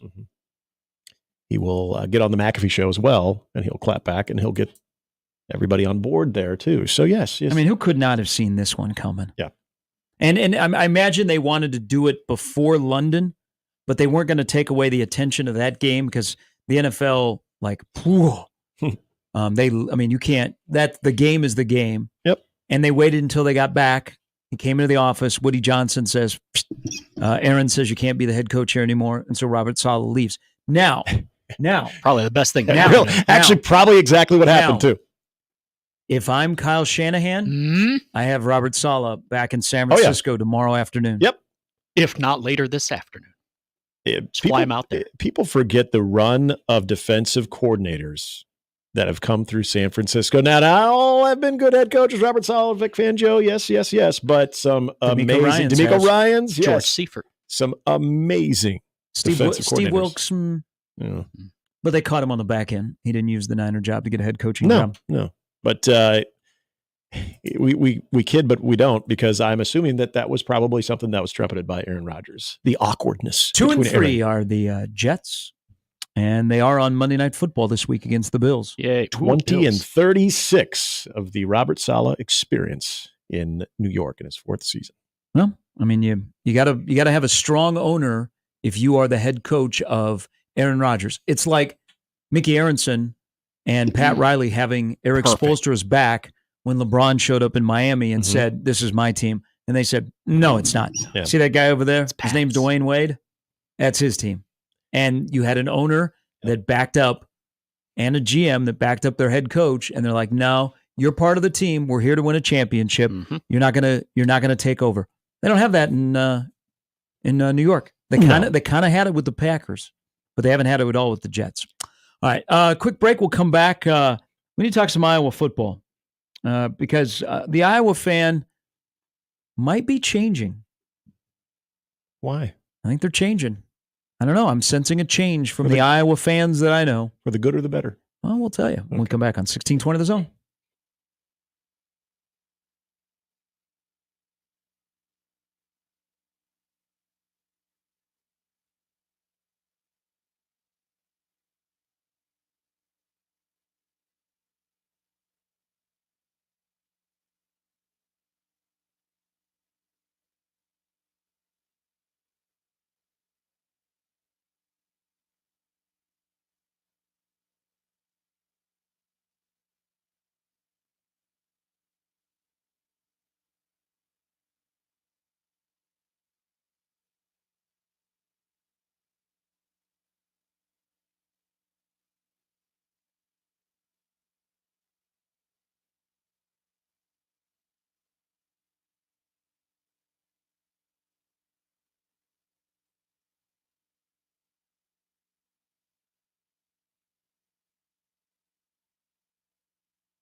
The Rock of Ages Revisited is coming to Omaha Saturday, November 2nd at the Admiral. Who's Bad? Michael Jackson tribute band. Britain's Finest Beatles tribute band. And Abba Fab. Guess what tribute band they are? Really? And Paradise Kitty. Also, can you guess what tribute band they are? Guns N' Roses. Oh. Listen to the Connor Happer Show all week to win your way in. This just sounds like a blast. 1620thezone.com for more details. Nice to have some creativity. Yeah. Speaking of Michael Jackson, I had a friend, him and his wife, just were out in Vegas, not Mike Schaefer and Shelby, who were out in Vegas. The Michael Jackson 1 by the Cirque show, they said is amazing. I can see that. So if you're going to Vegas and you're a big Michael Jackson fan, Mandalay Bay is the place for you. Wait, I've been to that. Yeah, it is good. Wouldn't you remember that? What were you lay off the peyote? What were you doing while the show was going on? This was several trips ago. So Literally but this was trips. a work trip. Yeah. Literally trips. A lot's happened since that trip. I'm noticing here, I'm watching some trailers from movies. Why do all movies show people drinking alone in bars? Oh, it's an effect. It's a very. I think it really brings the character home. Even that he or she is contemplating or dealing with a life journey, if you will, contemplating something big that's about to happen in life. Hence the movie and what the plot will be all about. Like your robot movie that you saw, was it like that? No, the robot did not drink. Would have been cooler if she did. It was a good movie, though. It was fun. I'm probably not going to go to it. So. You're not going to see Wild Robot? I'm going to try and hit Joker before that one, but yeah.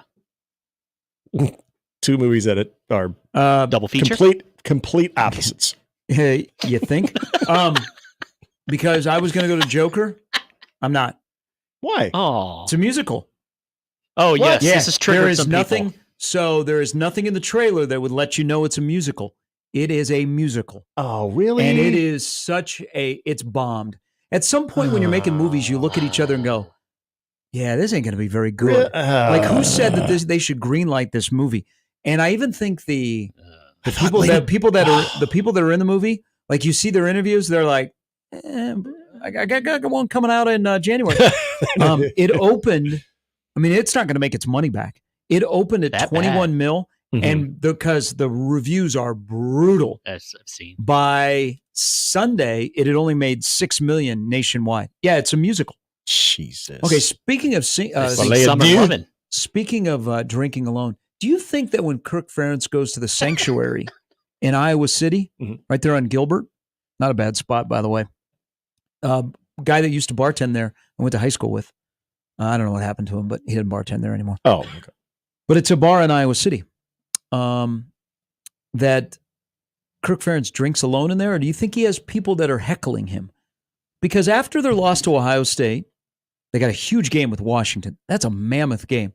And the way that, kind of Iowa State is playing, and you lost to Iowa State, you made a change with your son, the offense with Cade McNamara is not what you thought it would be. It kind of cratered against Ohio State.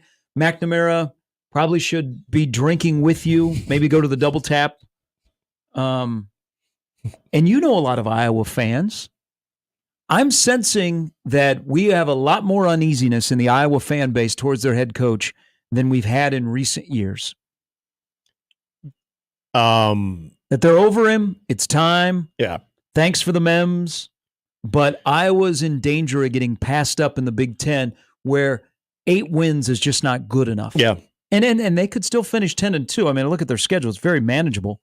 But I don't know. I just sense a little uneasiness with the Iowa fan towards their head coach. I was actually maybe shouldn't have been surprised, because you go through this enough that at some point even the local media is going to start turning on you a little bit. But the guy we had on the show last week, Chad Leistiko, his post-game column about how Saturday was unacceptable, you're thinking on the surface of, whoa, you were not favorite, obviously. You were a major underdog.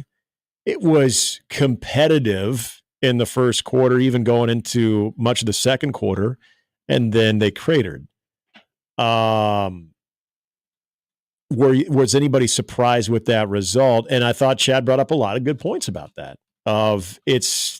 They're far beyond the time with the way that they're built that you don't just show up for those games, but you actually compete to where you're putting yourself in a position to be in the game in the fourth quarter. And they feel like they had the defense and the formula from the running game that they have to keep that thing more low scoring and within a score or two.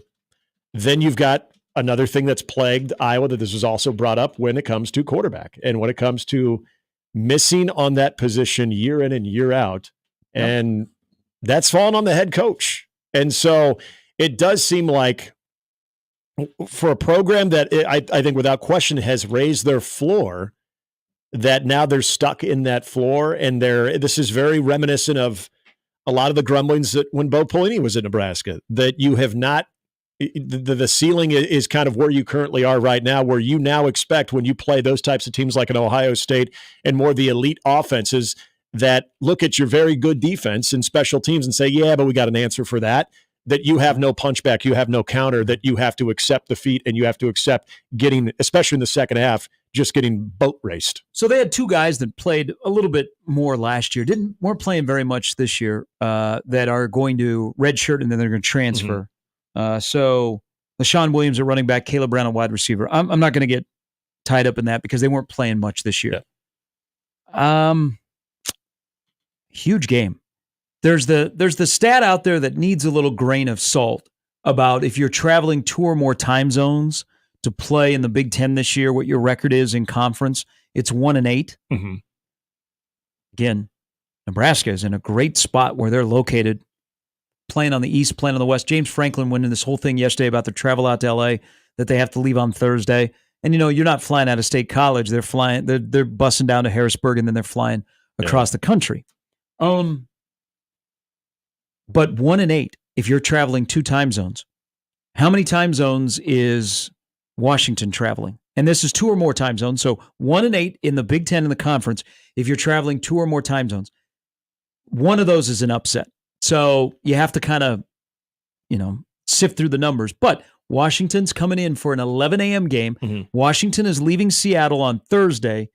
They're going to have a walkthrough on Friday morning at 9 a.m. their time to try and get used to the time change and then play at 11 the next day. What if you lose that game at home? Oof.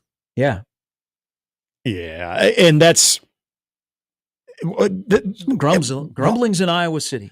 Washington. Caitlin Clark, come fix it. Has she given her endorsement to Kirk Ferentz yet? Who cares? Because that'll calm the waters. Let her play basketball, people. Or let her golf like she's going to play on the LPGA Pro-Am. Washington is they're a team, again, if you look at the way that they played Rutgers, leaving a lot of points on the field. You take down Michigan, again, another team that's very, very physical, very similar way that they go about it that Iowa will.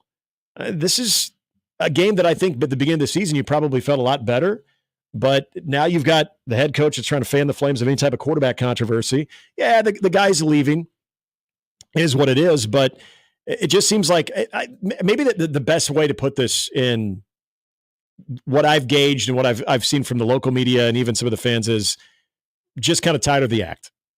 Like they know what they are, but they also are wanting to be more than that, and they're tired of the act. Yeah. So you get beat up by Ohio State.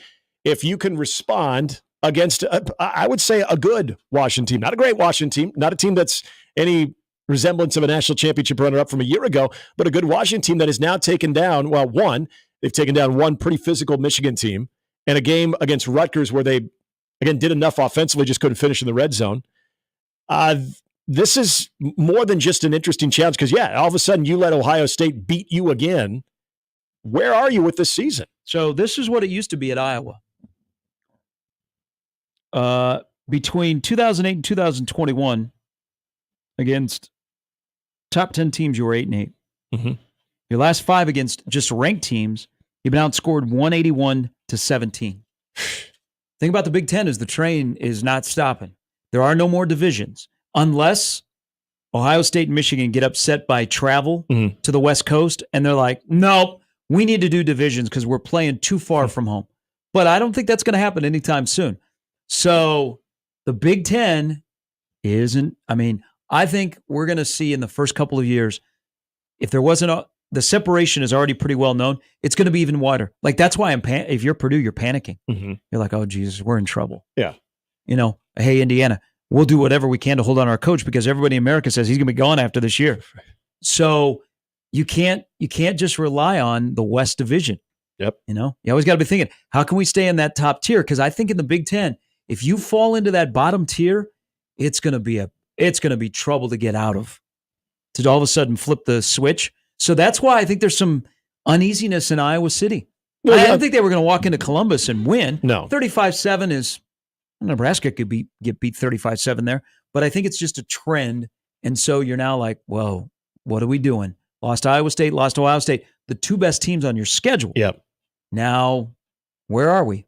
That's okay to be like as a fan. I mean, you want more than 8 wins, I think. Well, this was always the question I had about teams out of the West is who was going to start building their program for the new expanded Big Ten without divisions, because that formula in the Big Ten West was primarily if you could play good defense and, sprinkle in some good special teams and average at best offense, you were going to be right there in the top tier. When Wisconsin, when Minnesota and Iowa had won the Big Ten West, the formula that they use is very similar to the formula that Iowa has right now. Now, offense, again, continues to take a major step back because of the quarterback play. And you brought this up, and I would agree the offensive line isn't the same that it had been for years at Iowa.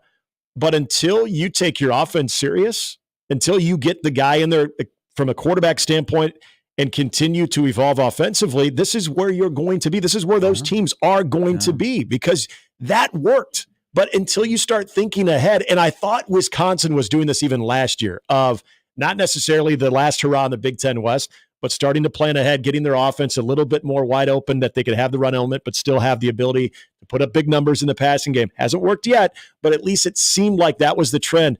Iowa, somehow with a quarterback that had Big Ten success with Michigan, has taken another step back. Did he? Well, he did have success, technically from a record standpoint, but yes, he was a glorified game manager. Did he bring the talent from Ann Arbor with him to Iowa City? No, he didn't. It's a major problem that you're in. Yeah. Okay, think about this. This is all you need to know about Iowa football right now, that people are calling for Brennan Sullivan to be the starting quarterback. That Brennan Sullivan who you saw last year for Northwestern wasn't very good. You know what? Just snap the ball to Caleb Johnson. He's one of the best running backs in the country. Just run the Wildcat. Have him handle the football 50 times. I mean, perfect. Rex Burkhead did it. What'd you say the anniversary of the Rex Burkhead game is today? 13 years tonight. Yeah. No, we all need to watch the game. It was a good day. It's a good day for me. 39 carries. Mm-hmm. Seems like a long time ago. Don't see that a lot as much 2 years anymore. ago today, he was at game I day. think for one Nebraska running back to get to 39 carries, they have to play about 7 overtimes. So you have to get a first down, too. We'll put a wrap on this Tuesday edition on 1620 The Zone.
All right, more baseball today in the National League.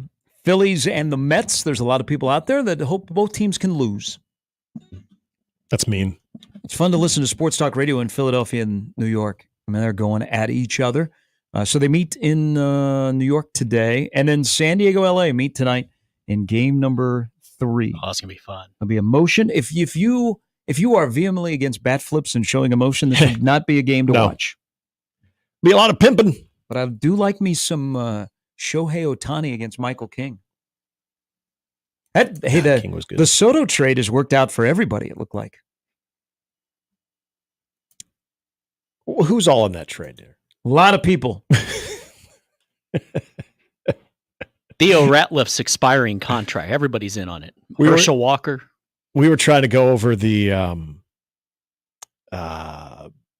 Naylor trade yesterday and who was all part of that, because the Padres were impacted in the Franmil Reyes, and then because I think Franmil Reyes also reminds me a lot of Joe Kenzie Noel.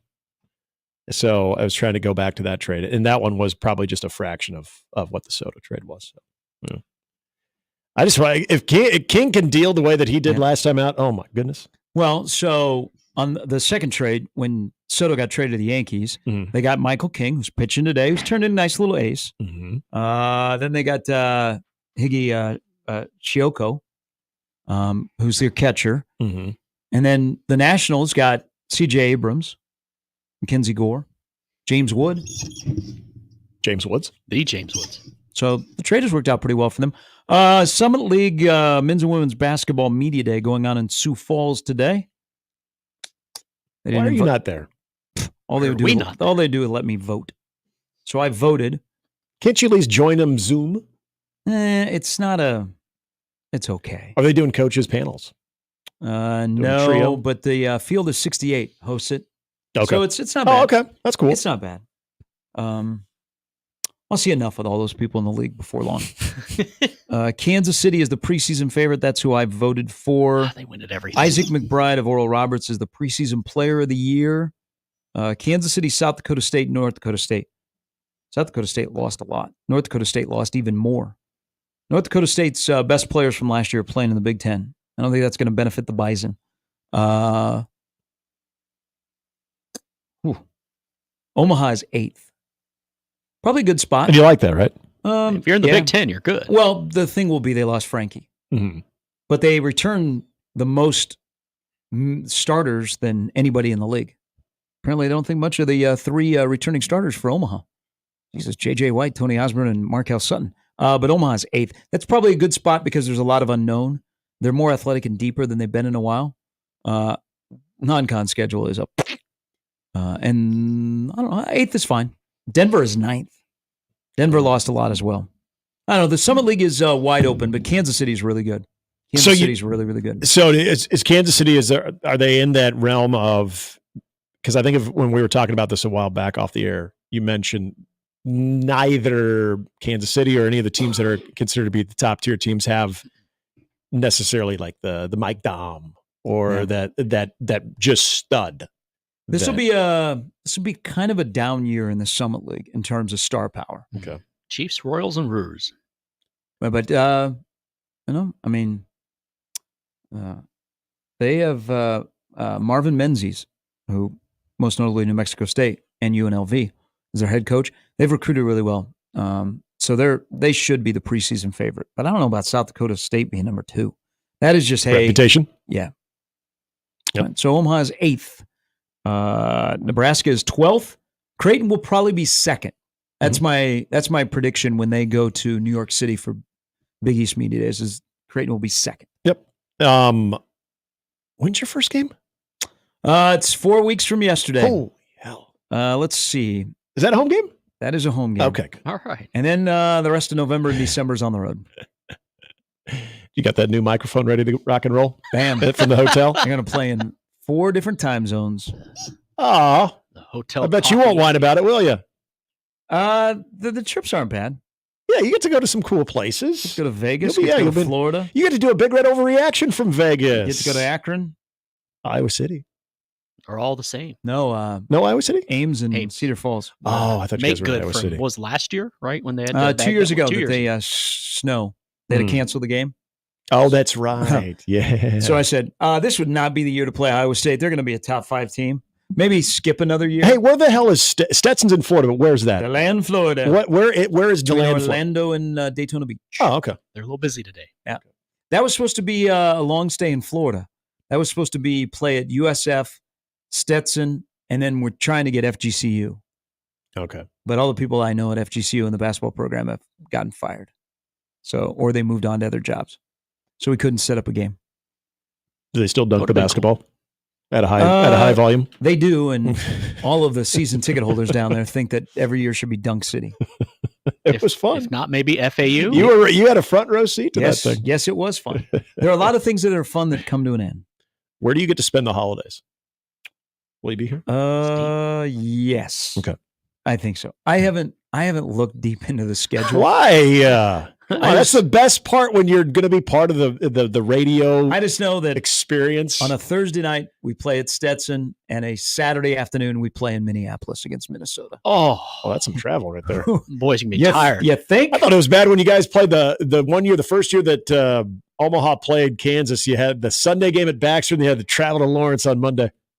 Like, damn, they're doing a Sunday-Monday thing? Yeah, I didn't think that was fun. The surroundings were nice. The game itself wasn't. The surroundings were nice. Although I remember, he had a front row you know seat what? at Allen. You know what though? Matt Pyle was holding his own with Doak for a little bit. Yeah, and then they had the first media timeout. Oh, why is it? I just remember it was seared in my brain for that game. The Svi 4-3. There's a lot of Svi Mikhailuk in that game, if I do remember correctly. Don't bring that name up in Manhattan. Sviatlav. Sviatlav. Ed's got a question for you. Good. Into the Equitable Bank inbox, yeah. So I think Ed might be a Tiger fan. Okay. He's going on and on about Kerry Carpenter and Scooble. Yeah. I like Scooble. Scooble might be one of those guys that now, if he's pitching like in Kansas City, you're going to go just to watch him. And he's the best pitcher in baseball. Well, he reminds me of an old Corey Kluber. Mm-hmm. Well, they need to wrap him up for life. They cannot let him get away. No. They have the money. He said the catch that was ruled. He said, would that have been a catch in football? That's a great question. I think he completed the process. That was not a catch. It was a catch. There was grass. The flap of the glove got underneath. I don't know how he did it. Hit the grass. You got bailed out because they ruled it as a catch on the field. That was not a catch. That was not a catch. Honestly, when it first happened. Slow it down. Yeah, you were right. You saw it and you said that's not a catch. No, I actually thought I saw trapped it. I thought I saw the ball bounce. It never bounced. Oh, yeah, it skipped. It skipped right before it hit the leather. That was so. It was the tightest short hop you've ever seen. So basically, in football and baseball, we have no idea what a catch is. That's the takeaway. It honestly, at first, I'm like, I don't know about that, but I don't know how he did it. Somehow the flap of his glove, it got under the ball before it hit the grass. I'm convinced it was a catch. Yeah, why did Stephen Kwan's face give it away? Why did they complete the play and start trying to tag people out? I think we might have gotten away with one. So I do have a question on that. Had they overruled that, would the runner have scored from second? Well, that would have brought a whole nother... Because I think they would have had runners at the corner, right? Mm-hmm. Okay. Because unless he was rounding third when the ball was still in the air, which that would have been pretty amazing speed, you can't advance another base. Because that was my whole thing. I'm like, wait. Because I was almost conceding at first that I think he dropped it. I think it bounced. It was not a but catch. then I saw him slow mo. I'm like, oh wow, he actually caught that. He caught that. It wouldn't be a catch in football. Yeah, what if because he completed the process? He rolled over, secured it? Nope. Here's what I'd like to see him do with replay. And we just went through a game in Lincoln where Shiano described what the officials told him on the Manningcast. And Manningcast looked like he was down, but in real time, it looked like he had scored. Yep. And so they didn't review it. And then there were parts of the game on Saturday where they reviewed and didn't review, and you're like, what is going on? Mm-hmm. I wish they would do this. When they go to the replay center, the person that it is their job to start looking at the replay angles has no idea what the call on the field was. Right. Because very rarely now do we get the initial call changed. Mm-hmm. So it benefited you yesterday that they called it an out. Because you're not seeing as many calls overturned. I wish when they went to the replay center, they would have no idea what the call on the field was, and now it's just on them to look at it, and then they decide. Yeah, true. Because it might match what was called on the field. It's got to be obvious. Yeah, that's what you do as a replay. Yep. You look at it and you make a decision with no bias of now on the field they called it a catch because their wording was call stands not confirmed. Yeah. So I think that's a big deal. No, it was, and that was what I leaned on before he even came out and confirmed, but said the call stands. Is there's not enough to overturn that? Yeah, there's definitely not enough there. Which they should when they go to the replay center, not have to. Oh, okay, we got to find stuff to overturn it. Just we're going to the replay center, and Mike Everett, former Major League umpire, is in the replay center in Jersey today, and he has no idea what was just called on the field. Yeah. Okay, it's almost like he's in a booth and he can't hear anything, can't see anything, and then they tap on the door and they go, "Mike, got to go to work." He hops up, puts the umpiring coat on, and then starts watching the replay. And he goes, "Not a catch." No, he would have said, "That's a catch." No, Shooter would have said, "Not a catch." No, he would have said, "Oh man, how the hell did his glove, the back of his glove, and the flap of it get under the ball before it hit the grass? That's amazing. That's a catch." And that's a great question. It would not have been a catch in football or baseball. No, it would have. Grass, completed the process. Grass, leather. Well, it was leather grass. What do you think? So when Soto scoops one up in right field, if he completes it and he looks like, "Oh, I got the ball," that's why they sell it. Yes, that's an out, even though it was a dribbler to right field. I'm telling you, glove got under the grass, between ball and grass. I don't know how. It was pretty amazing that it did, but it did. 100%. All right, so 100%. Now I was in. I think I was on beer number 4 at that point. I prefer grass. Oh, yeah, I saw you explicit on I Twitter. did. I was like, who got a hold of your Twitter account? It was me. See, I was mad. I prefer grass over ball. You like the balls over the grass. Yeah, totally. Well, you were wrong yesterday. No, I was right. No, I think you were wrong. I think people have backed up. Even Costas last night commenting that. I thought that was a... Well, if Bob Costas said it, then okay. He said, but it's not Stephen Kwan's fault. It's not his fault, though. Yes. What an effort. Not his fault. All right. Thanks to Sam McKewon and Brian Christopherson. Enjoy the baseball today. Robert Saleh is out of a job in New York. So he can enjoy the baseball today. He can enjoy the baseball. And enjoy the NHL. The Stanley Cup. The road to the Stanley Cup begins today. It won't end until next September, but enjoy it. Let's go. And we got early hockey, Hawks. 3:30, the Blues and the Kraken, with a former Penguin behind the bench. Let's go Black Hawks. Good luck to you. Yeah, Penguins are going to host another crown, and then Sid's going to retire. It's going to be a great season. Good luck to you. We'll talk to you tomorrow at 6.